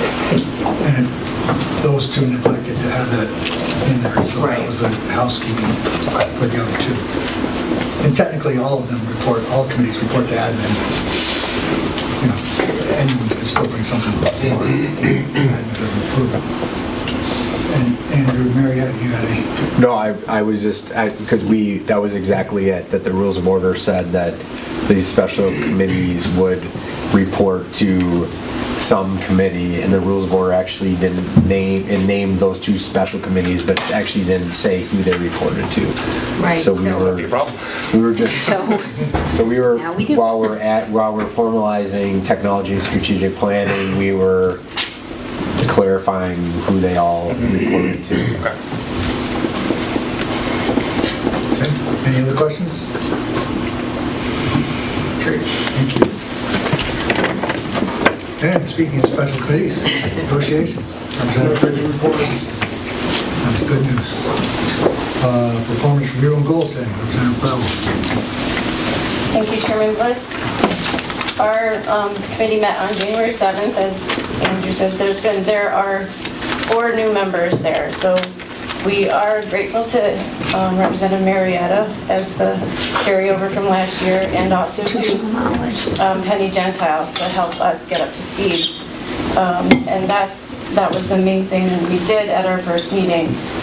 Penny briefed us on the evaluation process and has scheduled the final 3 evaluations for the 2019 year to take place at our next meeting on March 10th at 1 p.m. Beyond that, the committee, we outlined some goals for 2020. One of them is to continue the work of the 2019 committee to develop a recommendation to admin in terms of a long-term salary schedule with increases for M&C employees. We felt that before committing to a schedule based on a combination of cost of living increases and merit component, that we would broaden the discussion a little bit and look into a step process that some other counties have used. So that will likely result in some discussions over the next few months, but we'd like to finalize that before and make our recommendations to admin before the budget gets put together this year. Another thing that we wanted to do was evaluate our evaluations. So to see if there's any place we can improve those. And we plan to create a short survey for department heads and board members on ways that we could improve the process. So that we'll look for that in the coming months as well. We're going to start by developing the survey over this month. And all of this will help us transition to working with the county administrator, who will have a large role in performance review. So the role of the committee will be changing, and to that end, I did reach out to the 3 outgoing board members and to get their take on the committee, its value, its role, and what they felt for recommendations moving forward. So that's something that we'll just continue to discuss. The only person I haven't talked to is Representative Adrian Martini. I almost got your name wrong. And I look forward to talking to you about that. So, and then the final thing we talked about doing was updating the county reference manual. But on further discussion with Chairman Bliss, he felt that it probably should come from IGA since that's where it originated from in the first place. So we will take up the topic there. On the 11th. Can you punt that back? And our next meeting is scheduled for March 10th at 1 p.m. March 10th? March, yep. We needed time for all the final evaluations to go through their parent committees. And we thought that we could spend this month developing the survey questions. Any questions? Thank you. Technology and strategic planning. Our next meeting is February 24th at 9 a.m. and we originally we were hoping to revisit Public Works committee work plan, but I think the more maybe pressing topic, if Peter can join us, is how we might move forward with this idea of starting to maybe outline some information collecting around the jail or a public safety building is, I guess, the way I've heard it being framed technically. But again, just one option of many, I would say, and how that, can technology and strategic planning kind of collect that information.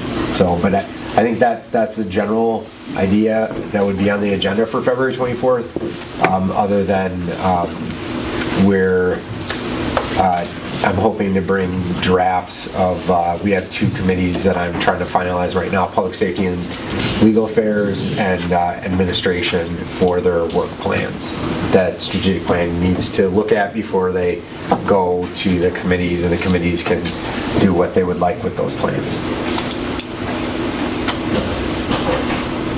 Questions? Okay, and do we have any reports for any outside meetings or committees that you represent? Various, Otsego Now, Otsego Now, the board meeting is this Thursday. It's the organizational meeting for the year, so the board will elect officers. I expect that obviously would be a change in the officers for Otsego Now, so we'll wait, and see what happens tomorrow morning. Nothing controversial about it. We're just, I think there'll be just a change in general, just like any organization. And the board did have a planning retreat a week ago, and so I think that was a good discussion. And out of that, the Otsego Now is just trying to figure out organizationally, what the priorities are for the board and for staff, and just trying to put some kind of work plan together.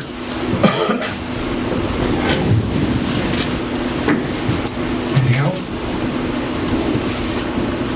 I'll just mention briefly that there was self Elvis, Clark, Jill, Michelle, Meg and I were all at NISEC, and I thought it was a very productive conference. A lot of information, a lot of new information, especially useful for the new board reps. But it's always a good networking event, and they're always changing, yes. I was there too, but I just zipped up for the Public Health Mental Health Subcommittee meeting because I'm on their board and then had to come right back down again. So I got to see the Desmond for like an hour and a half. But we did talk, there was a presentation from the New York State Department of Health on climate preparedness that I would be happy to share with folks. And they talked about the impact of climate on public health and human health, because some of the changes that we're seeing are starting to have some effect on public health and where we need to put money. Yeah, I'd just like to add how much that I learned. I'm really grateful that I went. I attended seminars on bail reform, on climate leadership, on the opioid crisis, and I'm still working on getting some, and on the shortage of EMS and volunteer firefighters. So I'm still working on getting some of the slides from the presentations that I attended, but I'm working on sort of drafting up all that I've learned, and I'm going to send it out to all the board reps to review. And I'd encourage in the future, if you're ever able to attend, I'm sure some of you have in the past, but it was great to see. Some counties had their entire county legislature there, so that was pretty impressive, and yeah, great learning experience. Okay, anything else, anybody on their outside commitments? All right, we'll take a quick break then and come back for the rest of our meeting.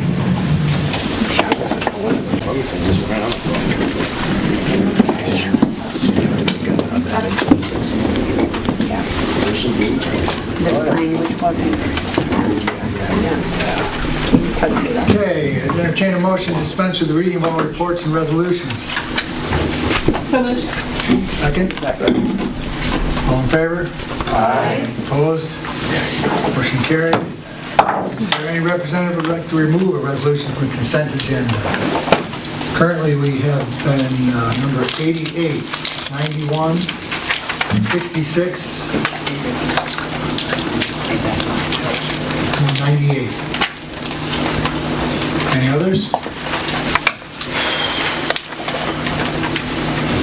Okay, here none, we have a call to action on the consent agenda, remaining consent agenda. Second? Second. Roll call vote. Frazier? Aye. Farwell? Aye. Brockway? Aye. Stammel? Aye. Kennedy? Aye. Overacker? Aye. Bliss? Aye. Marietta? Yes. McCarty? Aye. Wilbur? Aye. Oliver? Aye. Martini? Lappin? Basile? 6,228 ayes, 0 noes. Consent agenda is passed. Okay.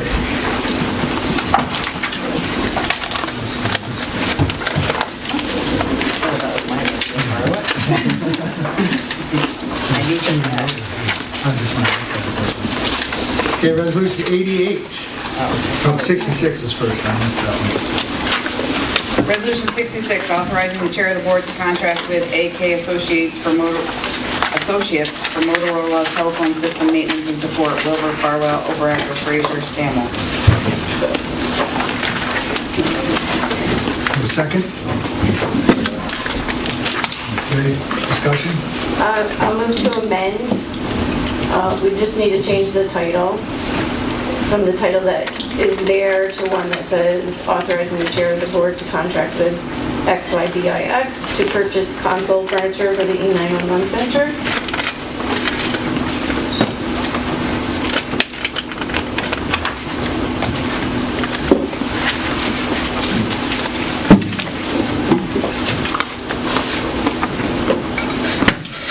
Have a second on it? We had a second?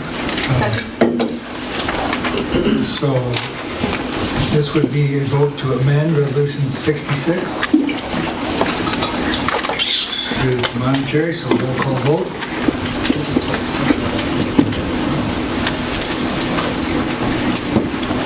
Just accept the amendment?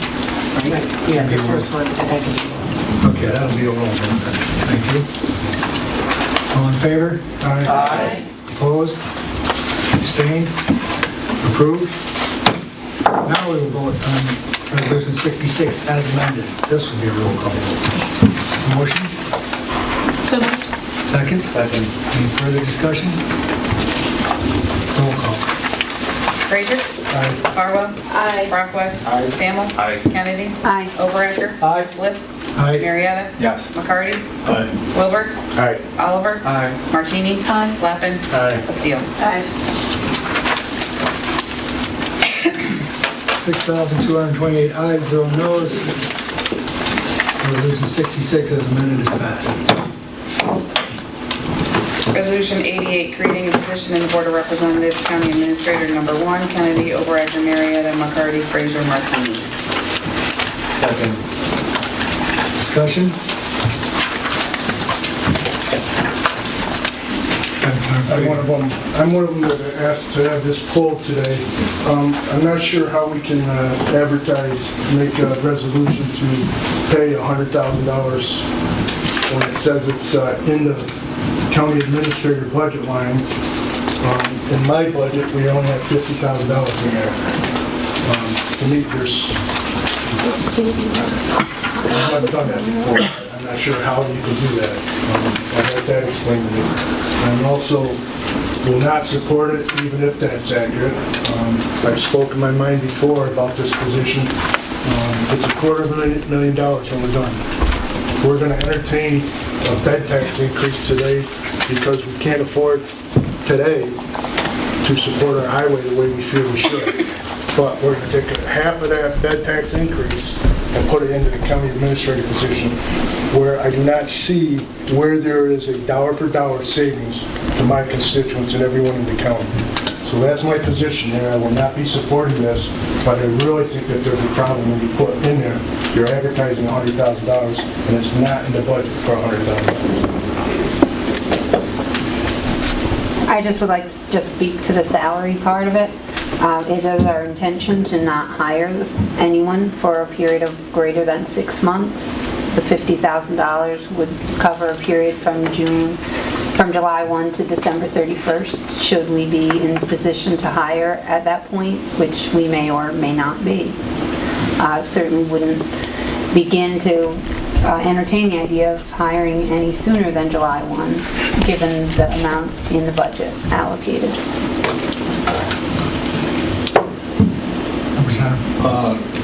I won't be supporting this either, because really, even if you started at $50,000, you still got the fringe add on to that, which is probably another $25,000 or $30,000. And even at a salary of $100,000, you're talking anywhere from another $50,000 to $175,000, and that's just I don't see where it's adjustable and affordable, and I won't support it today either.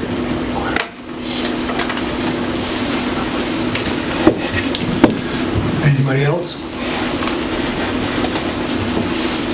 Okay. Well, I feel like somebody should say they're supporting it, which we talked about at admin and IGA for the last 2 years, obviously, as we talked about the county administrator and the role of the county administrator, and arriving at kind of the finalized idea of the county administrator. But I think the intention, obviously, is, as Meg said, is to hire somebody.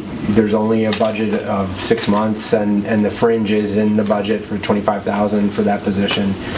And that as we look to 2021, we obviously are looking at this position not being a 6-month position, but being something that we feel, and I think obviously once we have that person on board, then we would be finalizing the budget process for 2021, but making that investment of a full 12 months of investment as we look to the next year, which would be $100,000 salary. So I'll be supporting this. resolution today, and, you know, I've seen, you know, in my time on the board, I've seen the county miss out on several grant opportunities and long-term kind of planning objectives. The jail, the highway facility, all of that kind of groundwork can be run by a county administrator in coordination. The lack of coordination costs our county thousands and thousands of dollars a day. All we need to look at is the boarding out of our inmates, and you see there's the savings over there. And as far as the, you know, the highway budget goes, you know, there's recently a study released by the Federal Highway Administration that said that, you know, for rural community costs, you know, anywhere from $300,000 per lane mile to $1 million, depending on what you're trying to do. And so considering how geographically large our county is and how small our tax base is, you know, there is no way that we can, you know, maintain our infrastructure the way it should be maintained. It's just not possible with our tax base. So the idea about raising the occupancy tax gives us a little bit more leeway, but, you know, those kind of old school development patterns have created this untenable financial situation. And having more capacity to address it internally would be, in my opinion, a sound investment. I'll be supporting it as well. While I wasn't on the board yet when the creation of the position was approved, when I went door to door, having a professional at the helm who can see where other departments can be working together and hopefully expedite some of the things that we have to handle on a county level, that was something that a lot of my constituents were quite excited about. And from the feedback I've gotten, it's something they continue to be excited about, so I will be supporting it. I'd like to say that I also support it and echo Clark's sentiments. While I've only been here a short period of time, I feel like a lot is operated in a silo environment and not as a big group effort, and I would hope that the county administrator would help bring all these committees together and communicate more efficiently, and that's why I'll support this. So just for clarification, we have $50,000 in the budget for salary. And there is in fact $25,000 in the budget for fringe? Yeah. Because I have concerns as well. That's correct. Yeah, the fringe is there. Anyone else? In the business environment, you would no sooner assume that someone would run a business or have a business without somebody actually in charge day in and day out, hopefully 8 hours a day. Someone said to me, you're lucky you're a self-employed businessman, you can only work half a day. Well, our day is 12 hours long. So, no sooner would we have somebody in the capacity that we are administrating as far as monies go, not have a central individual to oversee that. You don't always make these decisions on what this will save, because how do you put sometimes a dollar value to efficiencies and things of that nature. So this is a corporation, for lack of a better analogy, and a CEO and or head individual to run this is warranted. So I'm in favor of it. I'm voting for it. I would like to thank all of the board for all of the discussion that we've had over the past 2 years.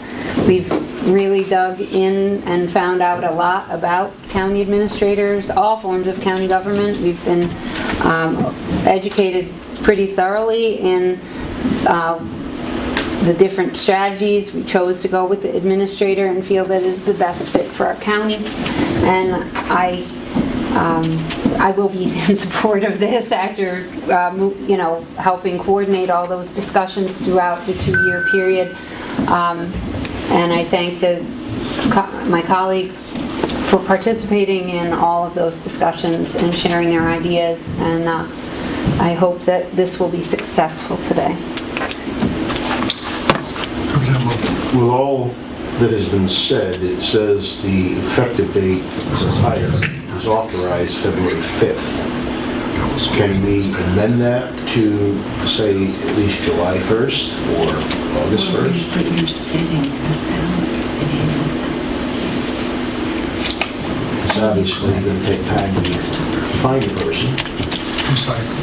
It's obviously going to take time to find a person, but can we at least amend the effective hire date to July 1st or August 1st?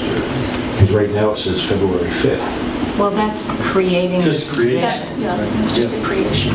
of the position. And so for civil It service, says, excuse me, I'm sorry, is authorized to be filled in the Board of Representatives.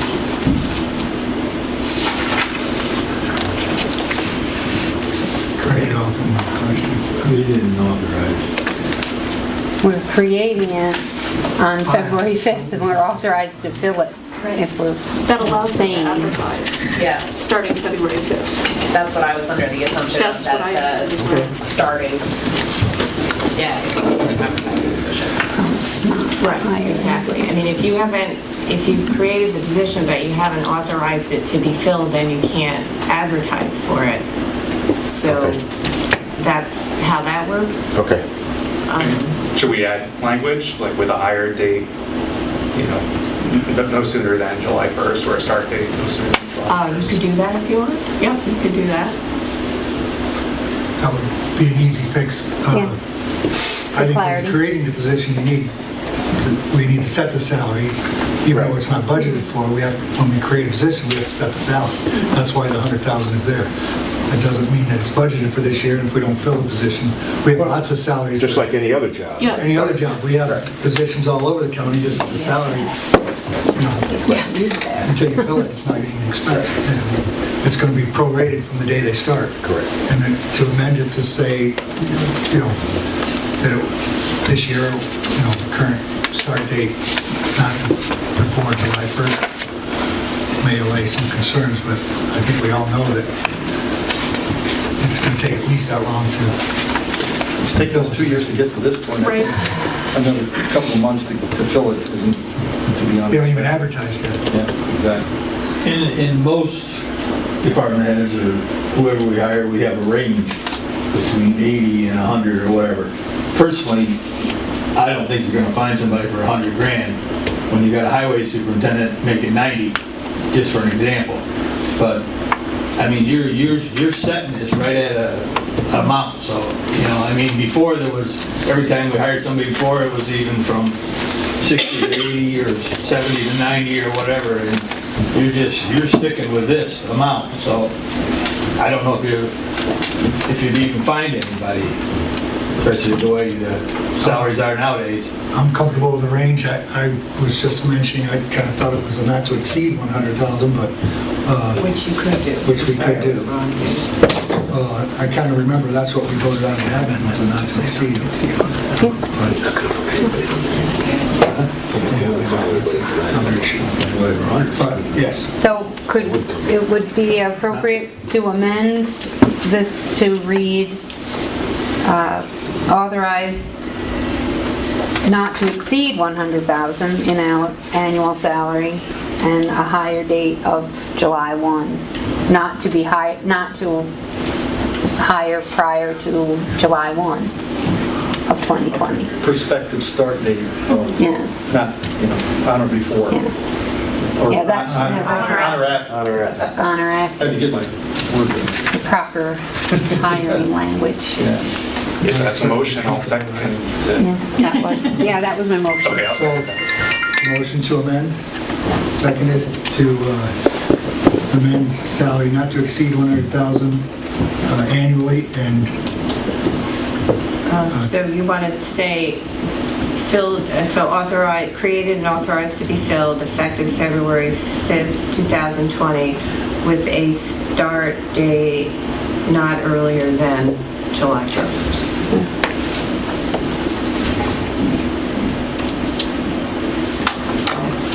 Okay.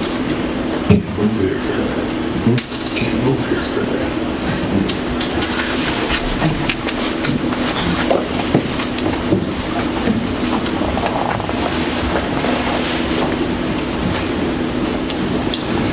okay, anything else? On that? Do we have the motion to vote? Not yet. On it as We amended? have more discussion. is there any more discussion? Well, I'd just like to say as a new representative, thank you to Representative Kennedy and other board reps for their and all who've been consulted with for their hard work on this issue. It's much appreciated. We had lots of input.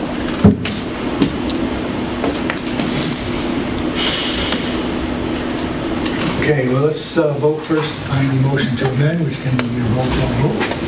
Or no, I'm sorry, it can be a voice vote. All in favor? Aye. Opposed? Motion carried. Now we need a motion to accept the vote on as amended. So moved. Second? Second. Discussion?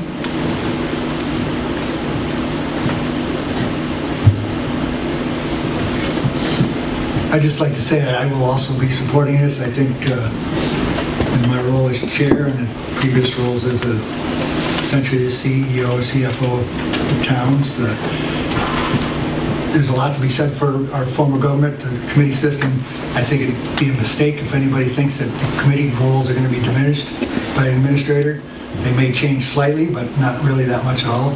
But you do need, in an operation of this size, someone on a day-to-day basis to oversee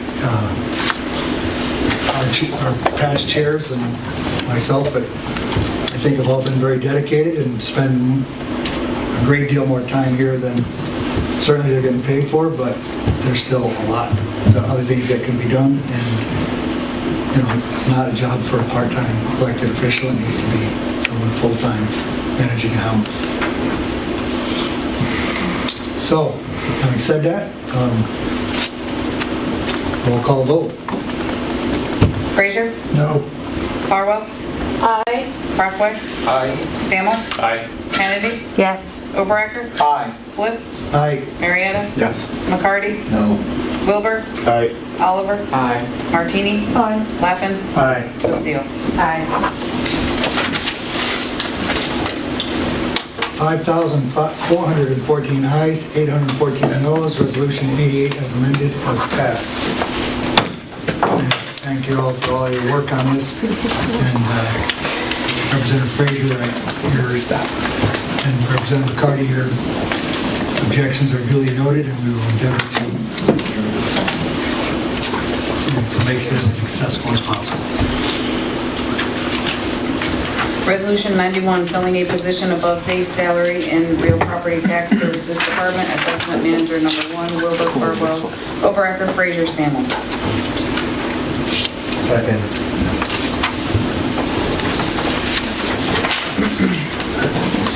Second, so discussion. Well, number one is this somehow got taken out of Public Safety Committee and it should have been out of admin. And number two is that at admin, we discussed this with Hank and we authorized him to try to get the person to come in at a lower salary, and that was approved. I personally, my feeling is, I don't like setting a lot of precedents like this, saying to anybody applying that, get the job for a grade higher. So I'm going to vote against this.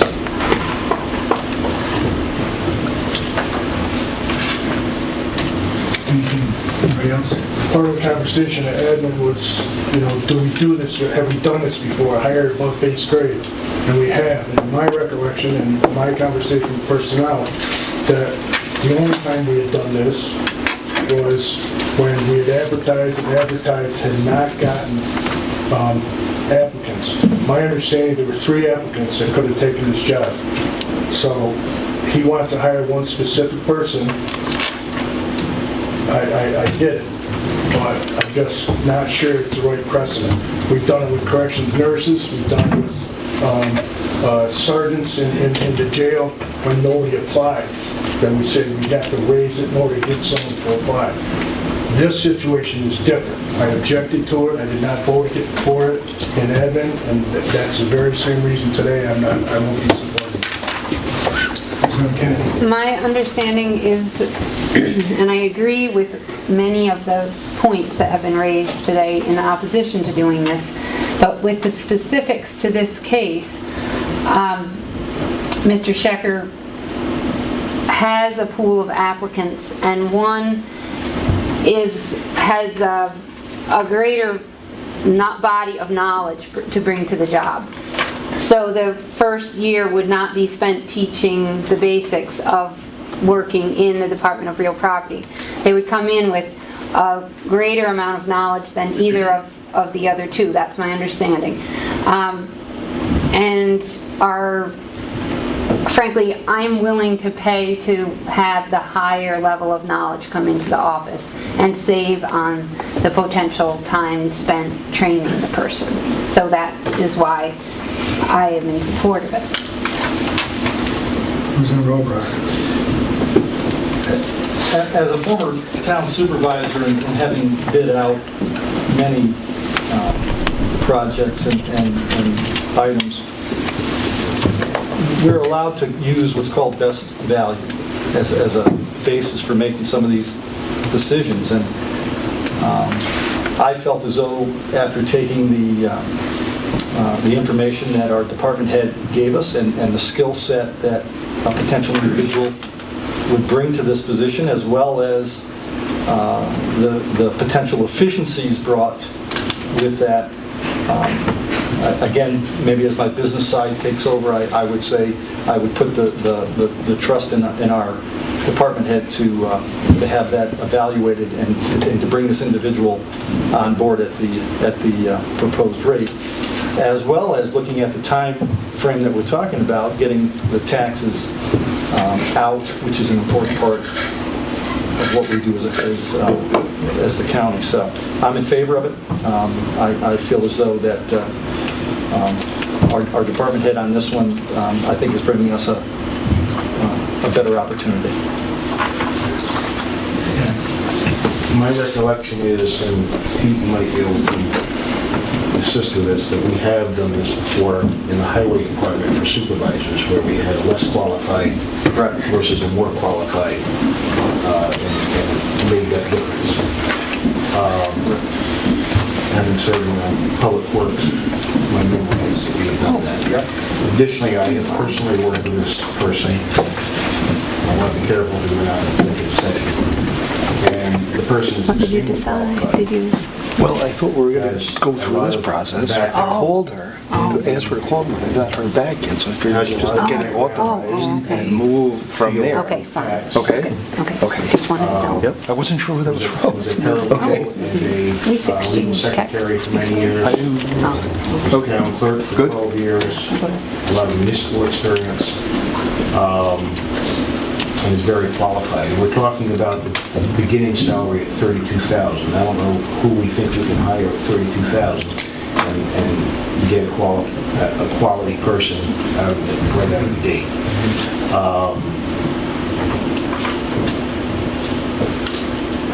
We also are on our department heads about succession training. We lost the last person there to Delaware. I'll be supporting this.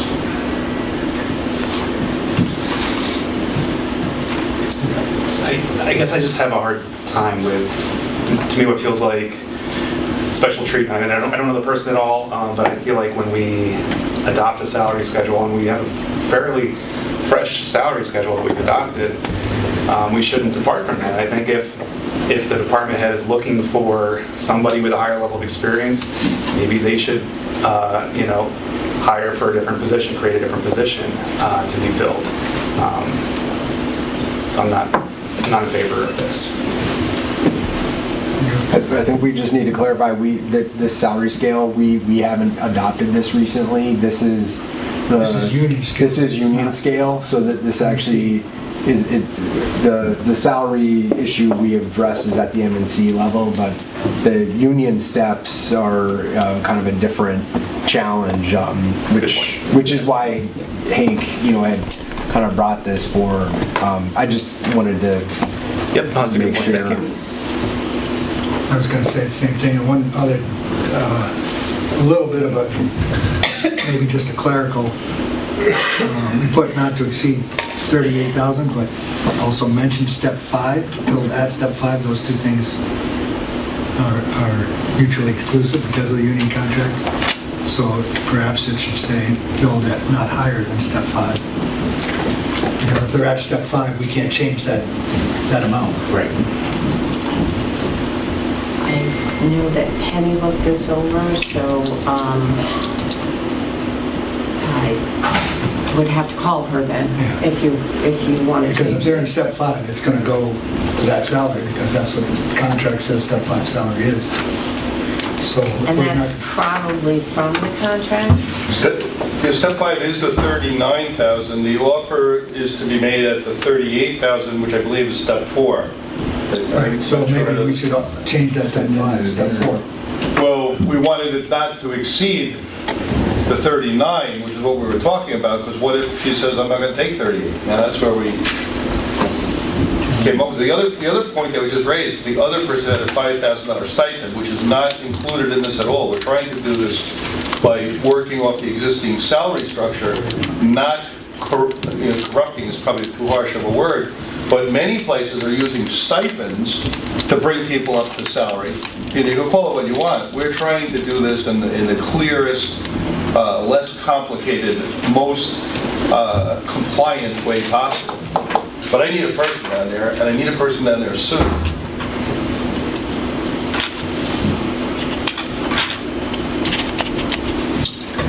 Anything else? So does the, not to dive into this, but so does the proposed resolution need to be changed in any event? This is not correct? I think it is correct if it's not to exceed the 39,000, and we're going to offer at a lower amount. I've called the person off the bench. I was away for a couple of days last week, and I've not been able to catch up with her. But I would like to have this in place so that I can proceed in a timely manner rather than waiting until next month's meeting and having to either come back and ask to go to the 39, which we talked about trying to get in under, but this would leave the flexibility to do that. If 38 is step 4, then... I think the step differential is like $1,102, $1,104, something like that. Okay, 1210, sorry, yep. So I can go check the step if you want.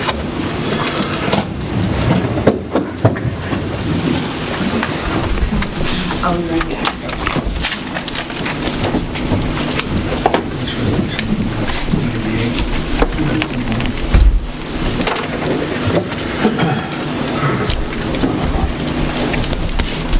So, motion to table it until the attorney comes back, and we'll move on to the next. Second. All in favor? Aye. Resolution 98.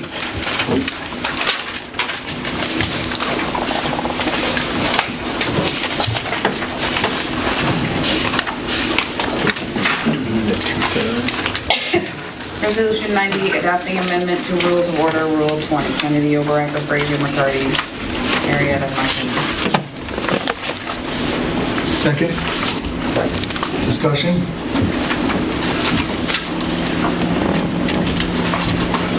We just pulled this because we needed, it has to have a 2/3 majority to pass, so it could not be part of the consent agenda. Oh, okay, because it's... Yeah, because it's changing our rules of order. Required 2/3. Any other discussion?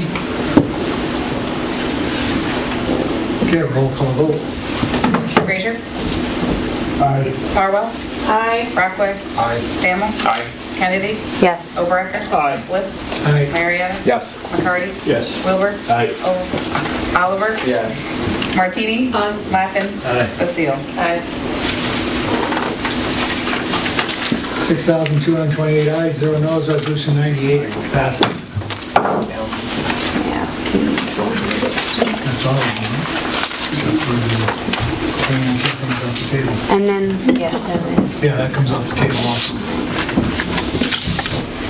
All set? Yep. Motion to bring resolution 91 back from the table. So moved. Second. All in favor? Aye. We took care of it. Oh, good, very good. So step 5 is 38,299.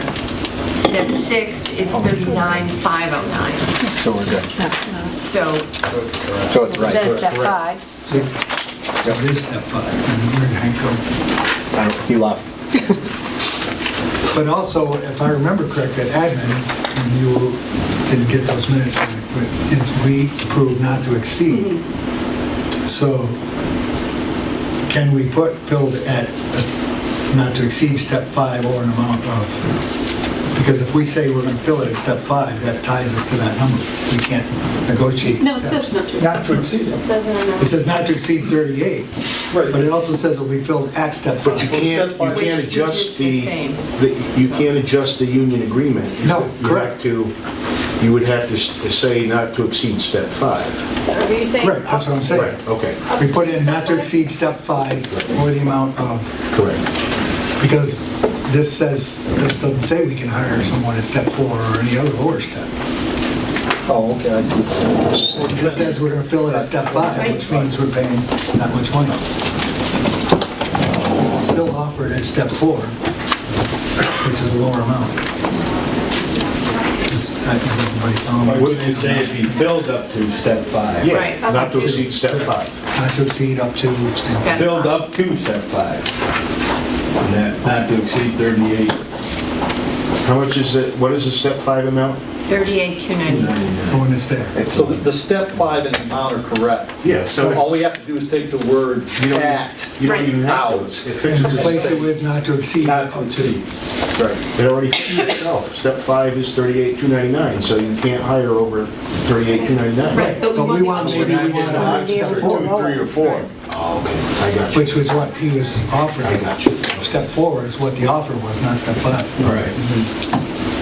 I'll move to amend the language to change the parent committee to admin at the top and to say to be filled up to step 5 at an amount not to exceed. And if people feel strongly that it should say not to exceed twice, that's fine with me too. Just Yeah, it doesn't really matter. Second.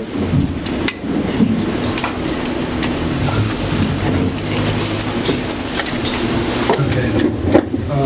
Penny has suggested also that we remove the second whereas, Yeah, because, both Public Safety and Legal Affairs Committee and the Administration Committee, just have it say whereas the Administration Committee.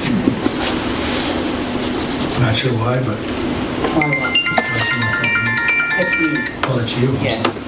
We're property reports to admin only. Right. not to public Correct. safety. Correct. Yeah. I'm sorry, I thought it said Penny said it. I understand. You're calling me Okay. So that will also be changed, so second whereas the Administration Committee in this board.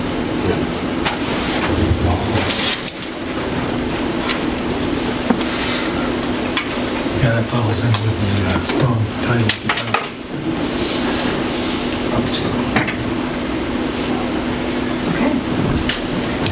Everybody clear on that amendment? Vote, yeah, we did. I think it was, I move to amend. I think it was on that second. Keith was just saying, can I second, being on admin? Being on the committee, can he second it? It's better not. I don't. Second. Okay. Any further discussion? Vote on, to amend Resolution 91. Roll call, voice vote. All in favor? Aye. Opposed? Resolution approved. Now I need a motion to vote on 91 as amended.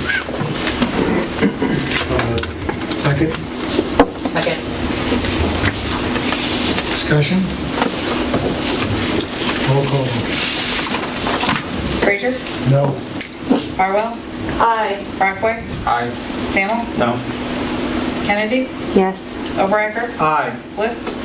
Aye. Marietta? Yes. McCarty? No. Wilbur? Aye. Oliver? Aye. Martini? Lappin? Aye. Basile? Aye. 4,891 91 ayes, 1,337 noes. Resolution 91 as amended has passed.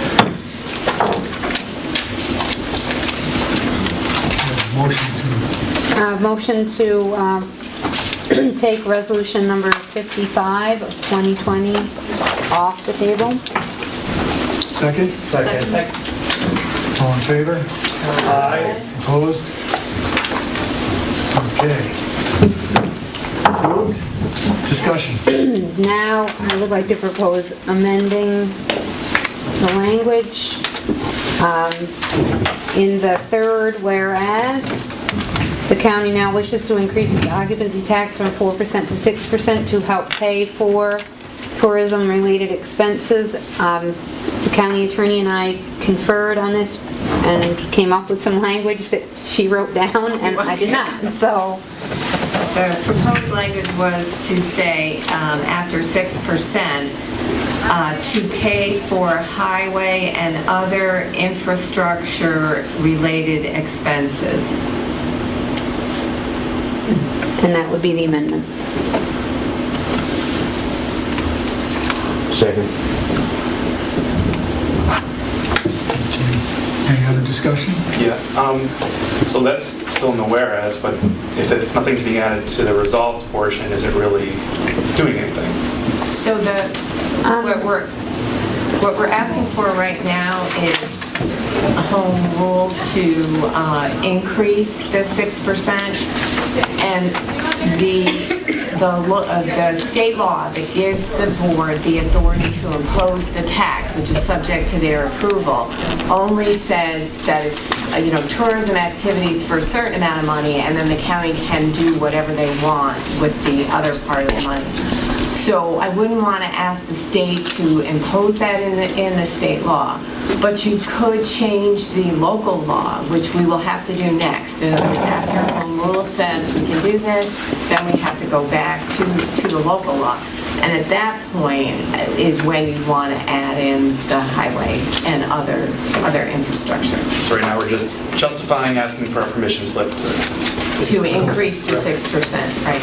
And it was important that we clarify that we wanted to spend it on highway. That came up several times throughout the process, and just some of the members wanted to have that clarity, and I agree. So It adds to the argument for the state. And many of when we had our meetings, and the one in Hardwick and others, talking with constituents, they felt much more comfortable with the fee if it's dedicated to infrastructure, as opposed to just going into a black hole.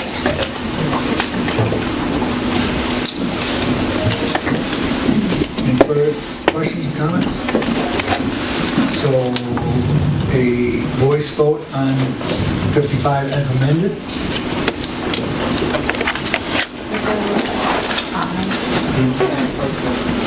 Amendment. No, 55 is amended. Or amended.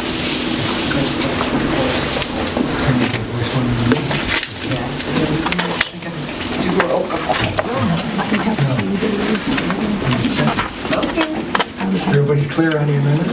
Yes. Yep. All in favor? Aye.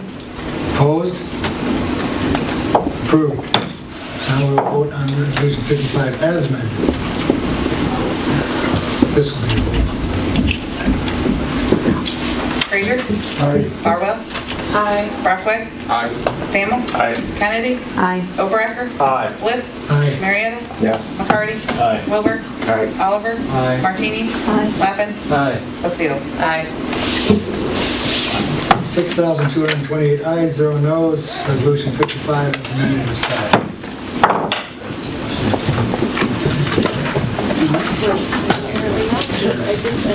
Anything else? Any late business? Do we just vote on the amendment, or do we vote on the whole thing? Vote on the whole thing.